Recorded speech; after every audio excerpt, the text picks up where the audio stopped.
ආයිබෝවන් සුබ සන්ධ්‍යාවක් අපි ඔබ ඉතාමත් මාතරින් පිළිගන්නවා නයිට් වොච්මන් සමාජය ඔබට ඉදිරිපත් කරන මේ ආර්ථික නිදහස සහ පුද්ගලික නිදහස කියන සාකච්ඡාවට මගේ නම දනනාත් මම ස්තුතිවන්ත වෙනවා නයිට් වොච්මන් සමාජයට මේ සාකච්ඡාව මෙහෙවන්න මට ආරාධනා කිරීම සහ මගේ ආරාධිතයන් දෙදෙනාට ආරාධනා කිරීම ගැන මම මුලින්ම නයිට් වොච්මන් සමාජය ගැනත් යම් කිසි පණිවිඩයක් ඔබට මතක් කරන්න කැමතියි. නයිට් වොච්මන් සමාජය ඇවිල්ලා මේ නිදහස පිළිබඳව සාකච්ඡා කරන පොඩි කියවීමේ එකමුතුවක් පුද්ගලයන්ගේ එකමුතුවක්. ඉතින් ඔවුන් තමයි මේ සමාජය මේ වැඩසටහන සංවිධානය කරන්නේ. ඔවුන්ගේ හැම මාසෙකම එක දේශනයක් තිබෙනවා. මේ දිනවල කොවිඩ් තත්ත්වය නිසා අපිට හැමෝම එකට හමු වෙලා දේශන කරන්න විදියක් නැහැ. ඒ වගේම පොඩි පොත් සමාජයක් තියෙනවා මාසයක් කර මාසයක් තෝරගන්න පොතක් පිළිබඳව කියවලා ඇවිල්ලා ඒ ගැන සාකච්ඡා කරන්න පුළුවන්. ඉතින් මේ නයිට් වොච්මන් සමාජයේ විදිහට තියෙන්නේ බැස්ටියා සංවිධානයේම ශ්‍රී ලංකාවේ පරිච්ඡේදය තමයි මේ නයිට් වොච්මන් සමාජයේ විදිහට අද මේ ඉදිරිපත් වෙන්නේ. විශේෂයෙන්ම අද නයිට් වොච්මන් සමාජයේ විසින් විශේෂ පොතක් එළි දක්වනවා. ඒ තමයි නිදහසට මඟ මේක ආචාර්ය රිචඩ් වෙලින්ස් තමයි මේ පොතේ මූලික කර්තෘවරයා. එම නිදහසට මඟ විදියට මේ පරිවර්තනය කරලා තිබෙන්නේ Beginner's Guide for Liberty කියන රිචඩ් වෙලින්ස්ගේ පොත තමයි නයිට් වොච්මන් සමාජය අද මේ පරිවර්තනය කරලා ඉදක්වන්නේ. ඉතින් ඔබටත් පුළුවන් නයිට් වොච්මන් වෙබ් අඩවියට පිවිසිලා මේ පොතේ soft copy එක වෙබ් එකේ කියවන්නත් පුළුවන්. නැත්නම් ඔබට නයිට් වොච්මන් සමාජයේ ඊමේල් එකක් කියවලා මේ පොතේ කොපියක් ලබා ගන්නත් පුළුවන්. www.nightwatchmansociety.org කියන වෙබ් අඩවියට තමයි ඔබ සම්බන්ධ වෙන්න ඕනේ. මම මගේ ආරාධිතයන් දෙදෙනා මුලින්ම හඳුන්වලා දෙන්නම්. මාත් එක්ක සම්බන්ධ වෙනවා සිරිමල් අබේරත්න මහාචාර්යතුමා. අපි ආයුබෝවන් කියලා ප්‍රථමව පිළිගන්නවා. මහාචාර්ය සිරිමල් අබේරත්න කොළඹ විශ්වවිද්‍යාලයේ ආර්ථික විද්‍යාව පිළිබඳව මහාචාර්ය ධුරය දරනවා. ඒ වගේම ශ්‍රී ලංකා මහ බැංකුවේ මූල්‍ය ප්‍රතිපත්ති උපදේශන කමිටුවේ වත්මන් සභාපති ධුරය දරන්නේ මහාචාර්ය සිරිමල් අබේරත්න. ඒ වගේම එතුමා ඇම්ස්ටර්ඩම් නිදහස් විශ්වවිද්‍යාලයේ ආචාර්ය උපාධිය ලබා ගත්තා. වගේම ජාත්‍යන්තර සමාජ අධ්‍යයන ආයතනයේ දර්ශනපති උපාධිය ලබා ගත්තා. ඔහු කොළඹ විශ්වවිද්‍යාලයෙන් තමයි ශාස්ත්‍රවේදී උපාධිය ලබා ගත්තේ. මාත් එක්ක සම්බන්ධ වෙනවා මහාචාර්ය සිරිමල් අබේරත්න. ඒ වගේම මාත් එක්ක අනෙක් පැත්තෙන් සම්බන්ධ වෙනවා සමාජ ජාල මාධ්‍යවල නම් ඔහු ඉතාමත්ම ජනප්‍රියයි චින්තන ධර්මදාස. ඔහු චිත්‍රපට අධ්‍යක්ෂකවරයෙක්, තිර රචකවරයෙක්, කතුරුවරයෙක්. චින්තන ධර්මදාස බොහෝ දෙනෙක් දන්නේ ඔහු අධ්‍යක්ෂණය කළ චිත්‍රපට කීපයක් නිසා. ඇවිලෙන සුළුයි, How I Wonder What You Are and Afterwards He Fell Asleep සඳහා තමයි ඔහුගේ නම බොහෝ වෙලාවට හැමෝම කතා වෙන්නේ. ඔහුත් පෙරදිනී විශ්වවිද්‍යාලයේ සමාජ විද්‍යාව සහ දර්ශනවාදය පිළිබඳව ශාස්ත්‍රවේදී උපාධිය ලබාගෙන තිබෙනවා. චින්තන ආයුබෝවන් කියලා චින්තනවත් පිළිගන්නවා. ආයුබෝවන්. මම කැමතියි චින්තනකින් සාකච්ඡාව ආරම්භ කරන්න. අපි කතා කරන්නේ පුද්ගලික නිදහස සහ ආර්ථික නිදහස ගැන. චින්තන මොකද්ද චින්තන හිතන විදියට නිදහස කියලා කියන්නේ? පුද්ගලික නිදහස චින්තන ගැහෙන් මොකද්ද මේ පුද්ගලික නිදහස කියලා කියන්නේ? මම හිතන්නේ මම වැටෙන ලොකුම අමාරුව තමයි මම ජීවිතයේ ආසම මාතෘකාව තමයි මම අද කතා කරන්න ඉඳගෙන තියෙන්නේ. ඒක නිසා මට කියන්න තියෙන දේවල් ගොඩක් වැඩි වෙන්න පුළුවන්. සහ ඒක නිසාම පොඩක් අපිලිවෙලක් එන්න පුළුවන්. මොකද ආස දේවල් කතා කරන්න ගියාම අපි යනවනේ හැම වටේම. පුද්ගලික නිදහස කියන එක ගැන මට තියෙන අදහස තමයි අපි මේ කතා කරන්නේ පුද්ගලික නිදහස අවශ්‍ය නැති රටක ඉඳගෙන. ඒ කියන්නේ ලංකාව ගත්තොත් එහෙම ලංකාවේ බහුතරය විශ්වාස කරන්නේ නැහැ පුද්ගලික නිදහස කියන එක අවශ්‍යයි කියලා. සමහර වෙලාවට පුද්ගලික නිදහස ඕන කියන එක අපරාධයක් විදියට සලකන්න පවා ඉඩ තියෙනවා. ඒක අපි ගොඩක් දැකලා තියෙනවා. මේක හරියටම මේ දැනගන්න පුළුවන් විදිය තමයි දැන් හිතන්නකෝ අපේ පවතින රජයේ ඒගොල්ලන්ගේ තියෙන මේන්ම ඇක්ටිවිටි එක විදියට නිකන් සමාජයට කරන මාරම වැඩේ විදියට පෙන්වන්න හදන්නේ මත්ද්‍රව්‍ය පාලනය කිරීම. හරි. එතකොට මේ මත්ද්‍රව්‍ය සම්බන්ධ කතිකාව ආර්ථිකය හෝ මේ තියෙන අනිත් ප්‍රශ්න වලට වඩා මේක කේට කරගෙන මේක උඩට ගන්න එක පිටිපස්සේ තියෙන එකම කාරණේ මම මේ කියන්නේ පුද්ගලික නිදහස ගැන තියෙන මේ සම්මත සීමාවෙන් එහා ගිහිල්ලා මම විශ්වාස කරන පුද්ගලික නිදහස පිළිබඳ සීමාව ඉඳගෙන කෙනෙකුට මත්වීමට තියෙන අයිතිය කියන එක මේ මනුස්සයාගේ පුද්ගලික නිදහසේ කොටසක්. ඒක මේ මනුස්සයෙකුගේ ආධ්‍යාත්මික නැත්නම් ස්පිරිචුවල් අවශ්‍යතාවයක් විදිහටයි මම පිළිගන්නේ. එතකොට මෙන්න මේ සීමාව එයාගේ මත්වීම ඇතුලේ තව කාටවත් හානියක් වෙන්නේ නැත්තම් ඩිරෙක්ට්ලි, ඒ කියන්නේ ඉන්ඩිරෙක්ට්ලි හානි වෙන්න පුළුවන්. වාහනයක් එලවගෙන ගියත් තව කෙනෙක් හැප්පෙන්න පුළුවන්.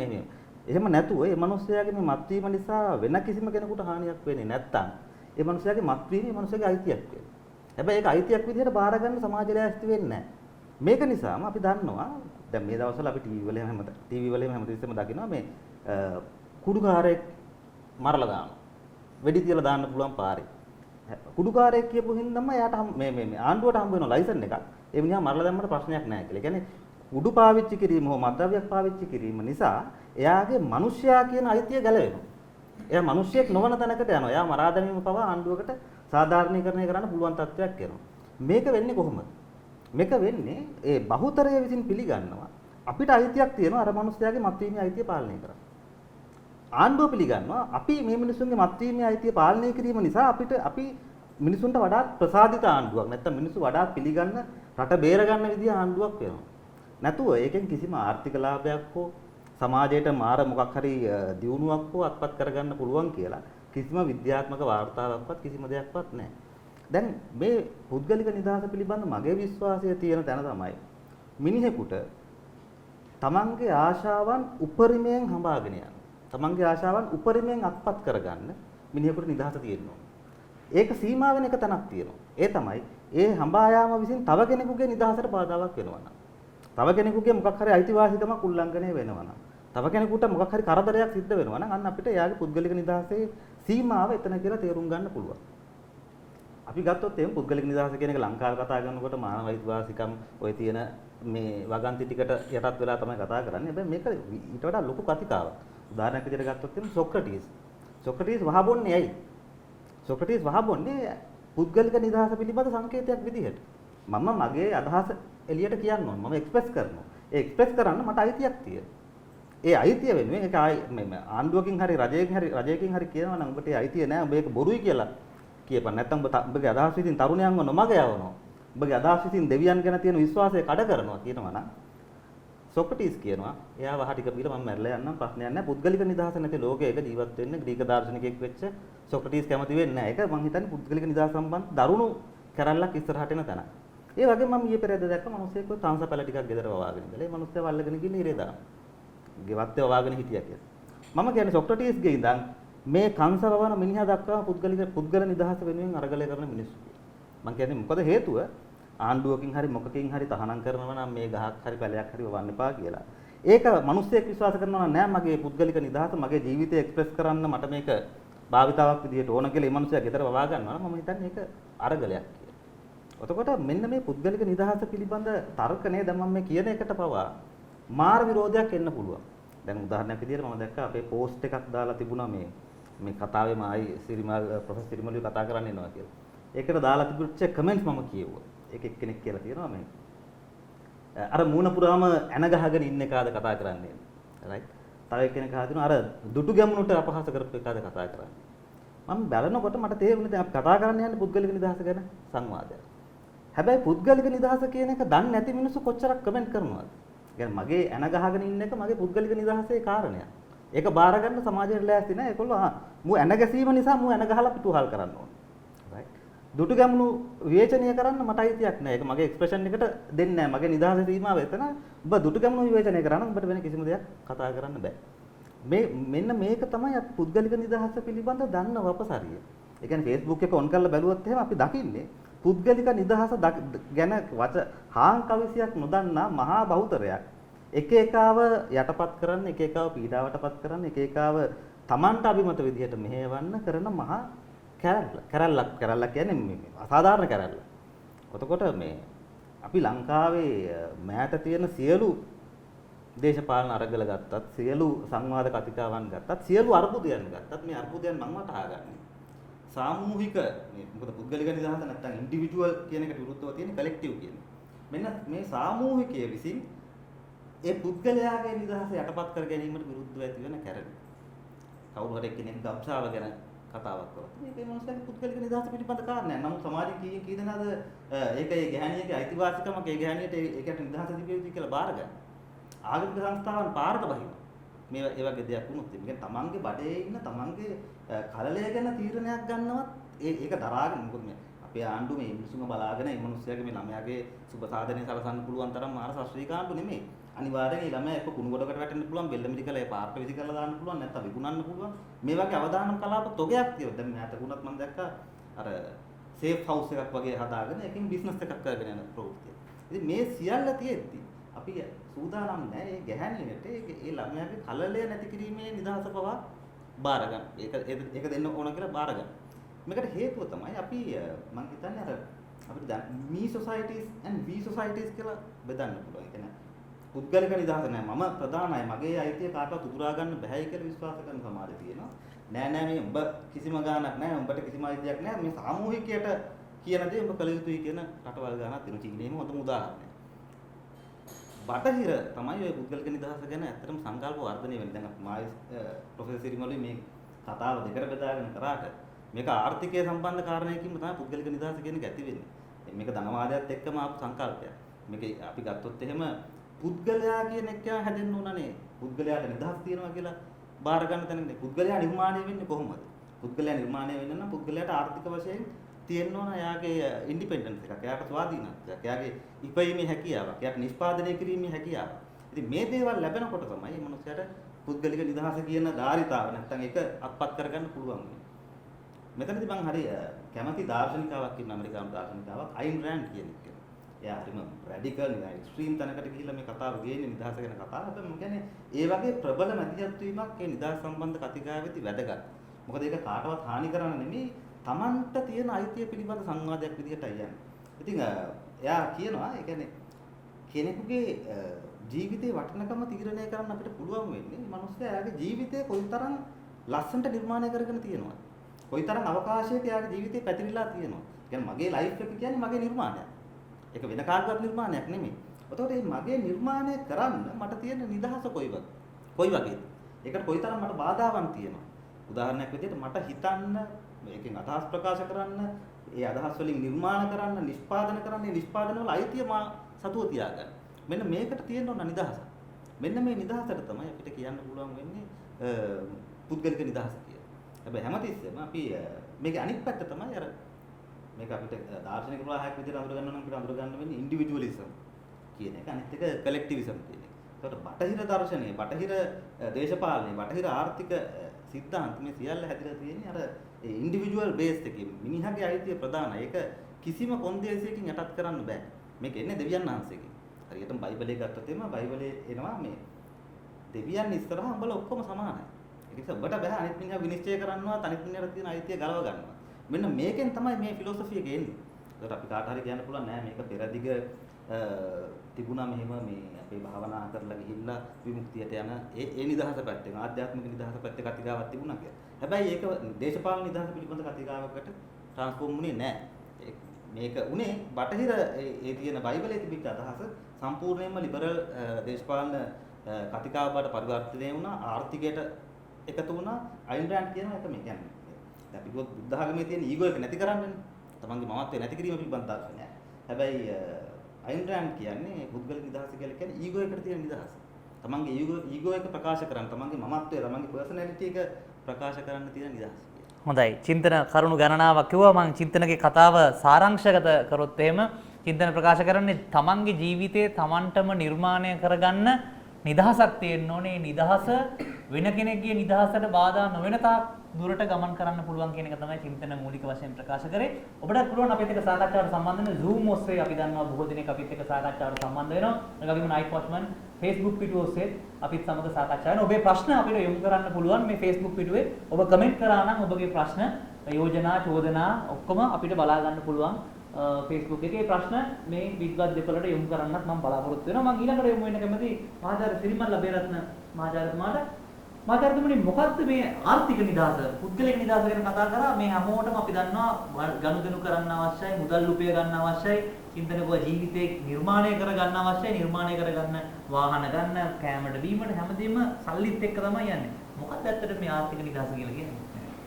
අපි දේශපාලන නිදහස කියන එකට මම හිතන්නේ ලොකු තැනක් තියෙනවා ලංකාව වගේ සමාජවල. බොහෝ දෙනෙක් ඒක අගය කරනවා. ඒ වගේම ඒක රැකගන්න උත්සාහ කරනවා. විවිධ ක්‍රියාමාර්ග ගන්නවා ඒකට යම් ආකාරයේ හානිදායක දේවල් සිදුවීම් සිද්ධ වෙනකොට දේශපාලන නිදහස අපි ඒ තරම් ලොකුවට අගය කරනවා. මොකද අපේ කාලයක් තිස්සේ ඒ වගේ ක්‍රමයකට හුරු වෙලා තියෙන නිසා. හැබැයි මට ප්‍රශ්නයක් තියෙනවා අපි ඒ දෙන අගැයීම ආර්ථික නිදහස කියන වචනයටත් ඒ සංකල්පයටත් ඒ තරමටම දෙනවද කියන එක. මම දැකලා තියෙන විදිහට නම් අපි ඇත්ත වශයෙන්ම මේක කරන්නේ නැහැ. ඒකට හේතුකුත් තියෙනවා. ඒකට පසුබිමකුත් තියෙනවා. පළවෙනි එක තමයි මේක අපිට එච්චර තේරුමක් නැති සංකල්පයක්. ආර්ථික නිදහස කියන එක. ඒ වගේම ප්‍රායෝගිකව ගත්තාම අපේ ඉතිහාසය තුළ අපි දැකලා තියෙන්නේ ආර්ථික නිදහස කියන ගොඩක් වෙලාවට පාලනය වෙච්ච අවස්ථාවල් තමයි. නිසා අපිට ඒක එහි තියෙන වටිනාකම භුක්ති විඳින්න ඉඩකඩ ලැබිලා නැහැ. අර මගේ විශ්වවිද්‍යාල ආචාර්යවරයෙකු තමයි ඉන්දියාවේ මේ ළඟදී කතන්දරයක් දාලා තිබ්බා අපේ සංනිවේදනය කරන කමියුනිකේෂන් මේවා එක බ්ලොග් එකක. එයා පොඩි කාලේ එයා බිත්තරෙන් වැටිච්ච කුරුළු පැටියෙක් ඒ වෙලාවෙම වගේ හම්බෙච්ච කුරුළු පැටියෙක් වැස්සට අහු වෙලා ගහෙන් බිමට වැටලා එයා අහුලා ගත්තා. ඊට පස්සේ මේ කුරුළු පැටියාගේ මව අම්මා කුරුලා කිරිල්ලි හොයාගන්න බෑ. එයා ගෙදර ගෙනල්ලා මෙයාට කණ්ඩ දීලා ලොකු වෙනකන් හදාගත්තා. හදාගත්තයින් පස්සේ මෙයාව යන්න අරින්න කියලා එයාගේ තාත්තා කිව්වලු එයාට. දැන් එයා හොඳට හැදිලා ඉන්නේ පියා බණ්ඩ පුළුවන් කැලේට යන්න අරින්න කියලා. කැලේට ගිහිල්ලා අතෑරලා ආපහු ආවම කුරුල්ලත් එනවලු ආය ආපහු ගෙදරටම. ඉතින් මේක කීප වතාවක් උත්සාහ කළාට පස්සේ තාත්තා කිව්වලු අපි හැමෝම ජීවත් වෙන්නේ මානසික හිරගෙවල් වල. අපි නිදහස් කරන්න අපිට නිදහස ලබා දෙන්න කවුරු හරි කෙනෙක් උත්සාහ කරනවා නම් අපි ඒකට විරුද්ධව කටයුතු කරනවා කියලා. අපි කැමතියි කියලා අපි අර හිර වෙලා ඉන්න හිරගේ ඇතුළෙම අපි මානසිකව ඒක තුලම ජීවත් වෙන්න. මම හිතනවා මෙන්න මේක බලපානවා අපි කාලයක් තිස්සේ හැදිච්ච වැඩිච්ච මේ ආර්ථිකමය පරිසරයක් තුල ආර්ථික නිදහස කියන එක අපි අගය නොකරන මේ වගේ දෙයක් බලපාලා තියෙනවායි කියලා මම හිතනවා. අපි මොකද්ද මේ ආර්ථික නිදහස කියලා කියන්නේ? දැන් මම කන බොන විදිය, මම අදින පළඳින විදිය, මම මොනවද කන්න ඕන උදේට, දවල්ට මොනවද කන්න ඕන, ඊළඟට මගේ පඩිය මම කොහොමද වියදම් කරන්න ඕන, මම ආදායම් උපයන්න ඕන කොහොමද, මගේ ඇඳුම් මොනවද, ඒවට මම කීයක් ගෙවන්න ඕනේද, ඔන්න ඔය වගේ කාරණා අපි එකතු කරලා ගොඩාක් ගත්තන් පස්සේ අපි සෑම පුද්ගලයෙක්ම සෑම පවුලක්ම ආර්ථිකමය තීරණ ගන්නවා දිනපතාව. ඒ ආර්ථිකමය තීරණ තව කෙනෙක්ගේ මැදිහත් වීමකින් නම් තීරණය වෙන්නේ. මම නෙවෙයි නම් ඒකේ අයිතිකාරය. ඒ ආර්ථික තීරණය ගන්න බලය තියෙන්නේ මට නෙමෙයි නම්. එහෙමනම් ආර්ථික නිදහස කියන එක නෑ මෙතන. එතකොට මේ අනිත් පුද්ගලයා මේ තීරණ වලට බලපෑම් කරන මේ තීරණ පිළිබඳ තීරණය ගන්න අනිත් පුද්ගලයා පුද්ගලයෙක්ම වෙන්නත් පුළුවන්, දේශපාලනඥයෙක් වෙන්න පුළුවන්, ආණ්ඩුවක් වෙන්න පුළුවන්. ඒ වගේ මේ හදලා තියෙන රටාවන් ක්‍රමයක් වෙන්නත් පුළුවන් රටක තියෙන. එතකොට මෙන්න මේවා තුලින් තමයි හුඟක් මේ දේවල් අපේ ආර්ථික තීරණ පාලනය කරන්නේ. ඒ පාලනය කිරීමේ ප්‍රශ්නේ තමයි අපිට ආර්ථික නිදහස තියෙනවා නම් තමයි ඒක තමයි ලෝකේ තියෙන මම හිතන්නේ ඉතාමත්ම වැදගත්ම කෙටි මාර්ගය ආර්ථික ප්‍රගතියට, ආර්ථික සෞභාග්‍යයට. අපි මේ සෞභාග්‍යයට යන්න තියෙන පාර අපි වහගෙන ඉන්නේ. ඒක තමයි මෙතන තියෙන ප්‍රධානම ප්‍රශ්නේ වෙන්නේ. මේ පාර වහන්නේ කොහොමද? විවිධාකාර නීති රීති ගෙනල්ලා අපි ආර්ථික නිදහස පිළිබඳව තියෙන විවිධ වාර්තාවන්, ජාත්‍යන්තර වාර්තාවන් අධ්‍යයන බැලුවාම පේනවා මේක කොහොමද අපිට නැති වෙන්නේ කියලා. ආණ්ඩුව ප්‍රධාන වගකීමක් තියෙනවා මේ නිදහස නැති කිරීම සම්බන්ධයෙන් පුද්ගලයින්ට. දැන් චින්තන මහත්තයා කතා කළේ පුද්ගලික නිදහස පිළිබඳව. ඉතින් සමහරට අපි අතර මතවාදී වෙනස්කම් තියෙන්න පුළුවන් මේ කතා කරන සබ්ජෙක්ට් එකේ. නමුත් ආර්ථික මගේ සබ්ජෙක්ට් එක මගේ විශේෂේස්ත්‍රයේ තුල මම කතා කරනවා නම් මේ ආර්ථික නිදහස කියන එක ඉතාමත්ම වැදගත් දෙයක්. පුද්ගලිකයේ වුණත් ජාතියක වුණත් ආර්ථික ප්‍රගතිය තීරණය කරන්න. ඒ වගේම තමයි දැන් මෙහෙම කියනකොට බොහෝ දෙනෙක් අහන ප්‍රශ්නයක් තමයි මමත් ගොඩක් අවස්ථාවල දැකලා තියෙන දෙයක් තමයි මේ ඔක්කොම ප්‍රශ්න මේ නරක මේ ඔක්කොම දේවල් සිද්ධ වෙලා තියෙන්නේ මේ ආර්ථික නිදහසින්ද තමයි කියලා. දැන් විවෘත ආර්ථිකය කියන එක ආර්ථික නිදහස නෙමෙයි අත වශයෙන්ම.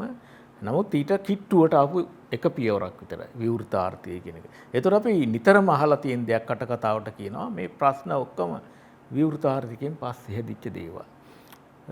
මිනිස්සු හොරගම් කරන්න පුරුදු වෙලා තියෙන්නේ විවෘත ආර්ථිකයේ හින්දා. දේශපාලනඥයෝ මෙච්චර වංචා දූෂණ වලට වැටලා තියෙන්නේ මේ විවෘත ආර්ථිකයේ හින්දා. එතකොට අපරාධ වැඩි වෙලා තියෙන්නේ විවෘත ආර්ථිකයේ හින්දා. එතකොට රටේ අනිකුත්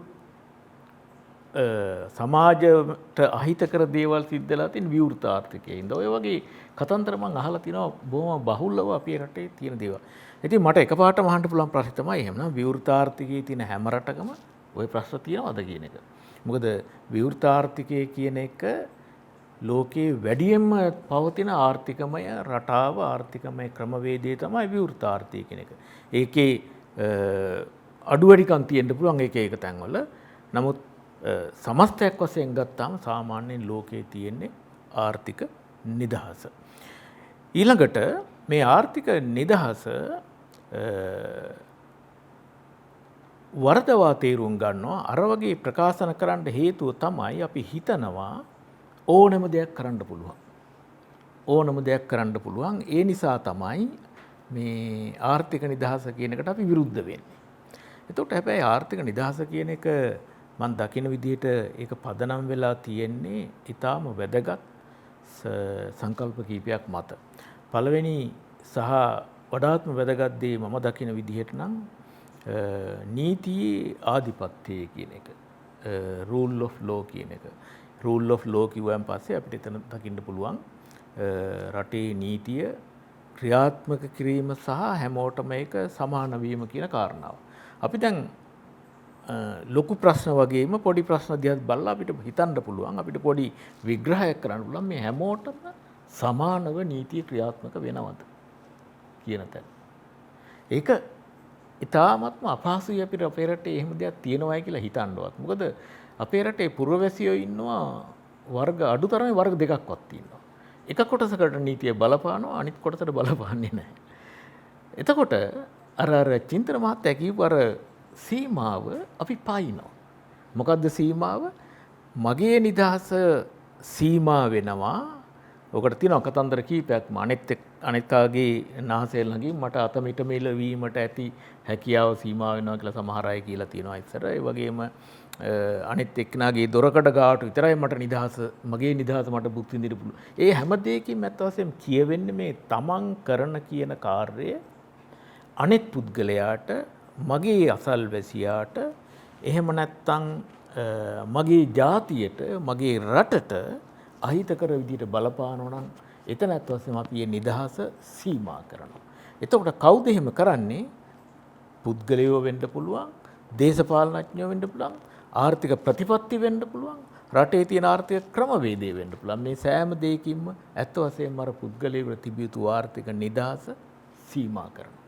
හොඳයි. බොහොම ස්තුතියි මහාචාර්ය සිරිමල් ලබේරත්න මහාචාර්යතුමනි. මම කැමතියි ආයෙ පාරක් චින්තනට යමු වෙන චින්තන පළවෙනි මට ආයෙත් කිව්වේ මේ තමාගේ ජීවිතය නිර්මාණය කරගන්න තමන්ට කැමති විදියට නිදහස තියෙන්න ඕන කියලා. දැන් චින්තනවා මේ විශේෂයෙන්ම මත්ද්‍රව්‍ය කියන්නේ මත්වීමට තිබෙන නිදහස පිළිබඳව ගබ්සාව පිළිබඳව කරුණු කාරණා ගොඩක් කතා කරා.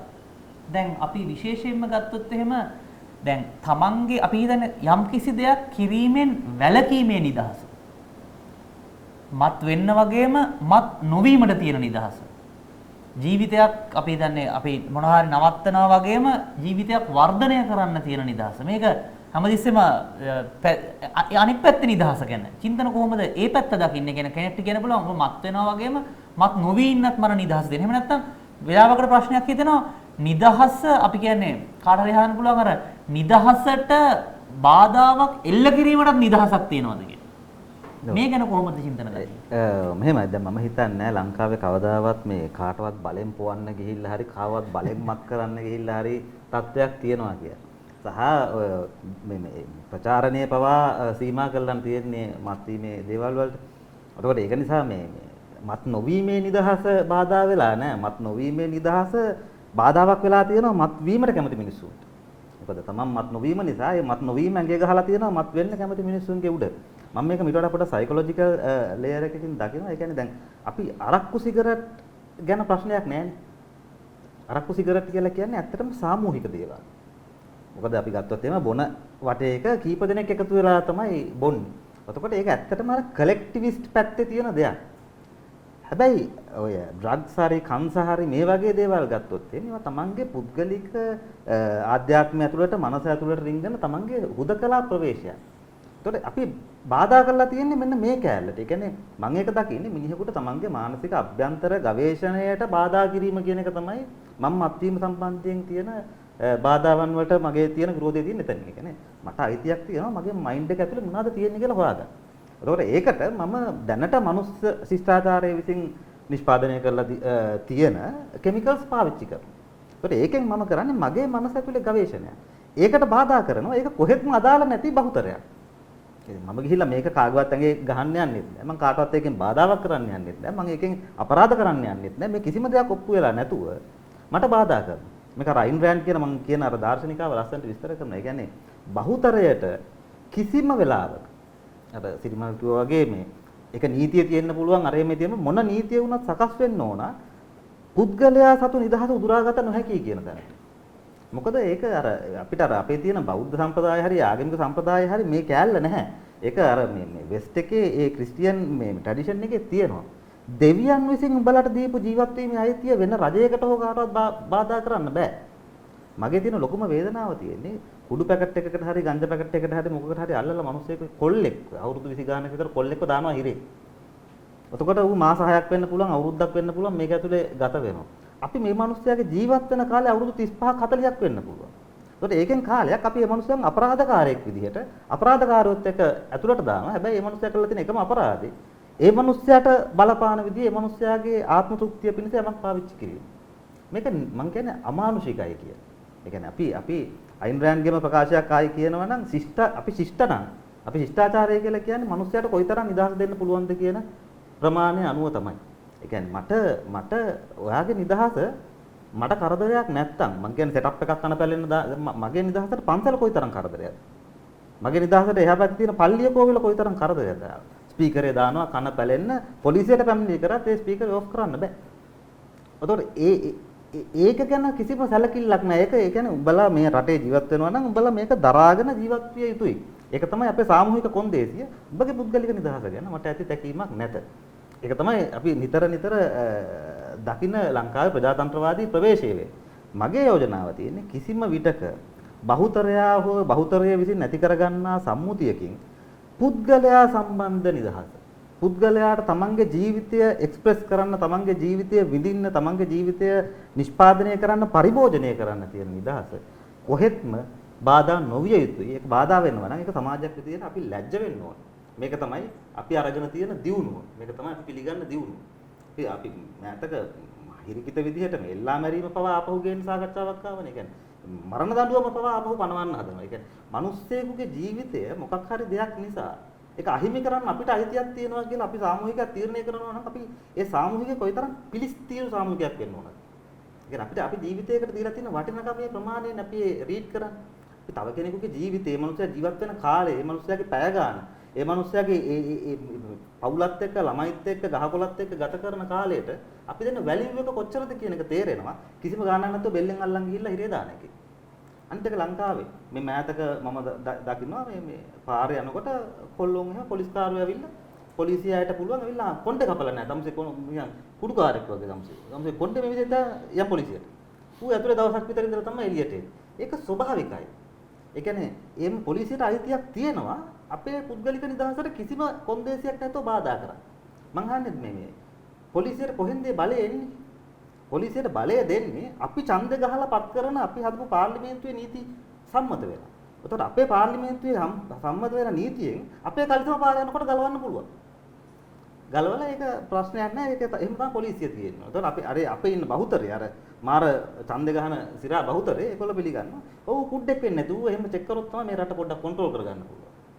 දැන් මේක නිකන් මම කියන්නේ ඒකයි මේ කතාව අදාළ වෙන්නේ නැති රටක අපි තමයි සාකච්ඡාව කරන්නේ. පුද්ගලික නිදහස එපා කියන රටක පුද්ගලික නිදහස ගැන මම කතා කරන එක වැරදි. ඒක මිනිසුන්ගේ අයිතිය. පුද්ගලික නිදහස එපා යකෝ අපි කැමති තනි පාලනයක් තියාගෙන අපි කියන විදිහට උඹලා ඉන්නවට තමයි අපි කැමති. ඒක තමයි අපි දැකලා තියෙන දේශපාලන අර්ථය වෙන්නේ. ඒකට ඒක නිසා මම මේ කියන දේවල් අදාළ නොවෙන්න පුළුවන්. හැබැයි මේකේ තියෙන බරපතල කාරණේ වෙන්නේ අර ප්‍රොෆෙසර් සිරිමල් කියපු කතාව හරියටම හරි. ඒ කියන්නේ මිනිස්යාගේ මේ අයිතිවාසිකම් ආරක්ෂා වෙන්නේ නිදහස් වෙළඳපොළ ක්‍රමයෙන්.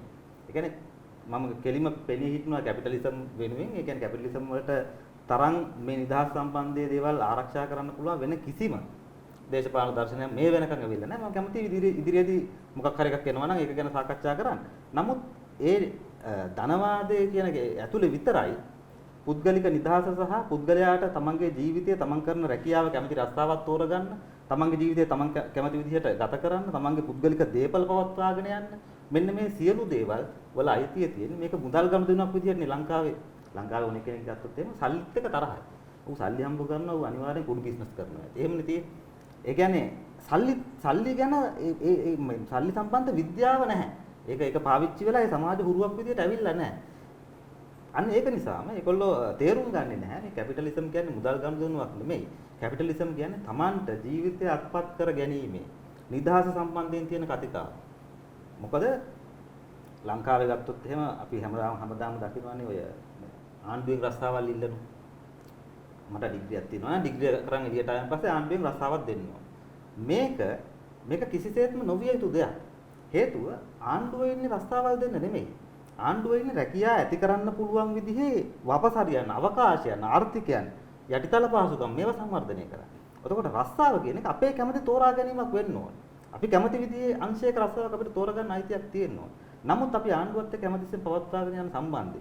ඒ කියන්නේ පොලිසියත් එක්ක අපි පවත්වාගෙන යන සම්බන්ධය දිහා බලුවොත් ඒක හොඳට බලන්න අපි පවත්වාගෙන යන්නේ අර මාස්ටර් ඇන්ඩ් ස්ලේව් වහලා සහ ස්වාමියා අතර සම්බන්ධයක් තමයි අපි රජයයි අතර තියෙන්නේ. ඒතකොට රජය කියන දෙයට අපි යටපත් වෙන්න අපි වහලා වෙන්න තමයි අපි බලාගෙන ඉන්නේ. එතකොට මාස්ටර් ඇන්ඩ් ස්ලේව් සම්බන්ධය කියන එක ධනේශ්වර යුගයට කලින් අර වැඩවසම් යුගයේ තිබිච්ච සම්බන්ධතාව විශේෂයක්. ඒක මේ ආර්ථික ක්‍රමය ඇතුලේ පවතින්න බෑ. නමුත් අපි මේක මේ ආර්ථික ක්‍රමය ඇතුලේ පවත්වාගෙන යනවා කියලා කියන්නේ මේක තාම ධනේශ්වර සමාජයක් බවට පරිවර්තනය වෙලා නැහැ. ඒ වෙනුවට නිකන් හොර තක්කඩි මංකොල්ලකාරයෝ ටිකක් විසින් අරගෙන යන ආර්ථිකයක අපි ජීවත් වෙන්නේ. අපේ තියෙන සම්බන්ධතා තාම වහල් සම්බන්ධතා, වැඩවසම් සම්බන්ධතා. අපි බලාපොරොත්තු වෙනවා පාරේ යනකොට පොලිස් කාර්යය අපිට පොල්ලකින් ගහයි. නැත්නම් අපිව මොකක් හරි කුඩු පැකට් එකක් දාලා ඇතුළට දායි. නැත්නම් රජයට අයිතියක් තියෙනවා අපිට ඕන දෙයක් කරන්න. අපි කොයි වෙලේකවත් දකින්නේ නැහැ මේ රජයට බලය දෙන්නේ අපි. අපේ බලය අපිට එරෙහිව පාවිච්චි කරන්න බෑ. ඒක සාමූහික තීරණ සම්බන්ධයෙන් අදාළ වෙන්න පුළුවන්. පුද්ගලිකව මගේ ජීවිතයට මට අදාළව ඒක බලපාන එක අසාධාරණයි කියන දැනීම ලංකාවේ නැහැ. මම ඒකින්ද තමයි කියන්නේ සවිඥානික පුරවැසි භාවයක් ලංකාවේ ඇති වෙලා නැහැ කියන්නේ. හොඳයි චින්තන. මම කැමති ආයි පාරක් මහාචාර්ය සිරිමල් අබේරත්න මහත්මයා වෙත යොමු වෙන්න. ඊට කලින් මම නැවතත් මතක් කරන්න කැමති ඔබගේ ප්‍රශ්න ඔබට යොමු කරන්න පුළුවන් Facebook පිටුව ඔස්සේ. ඒ වගේම Zoom හරහා විශාල පිරිසක් අපිත් එක්ක සම්බන්ධ වෙලා ඉන්නවා.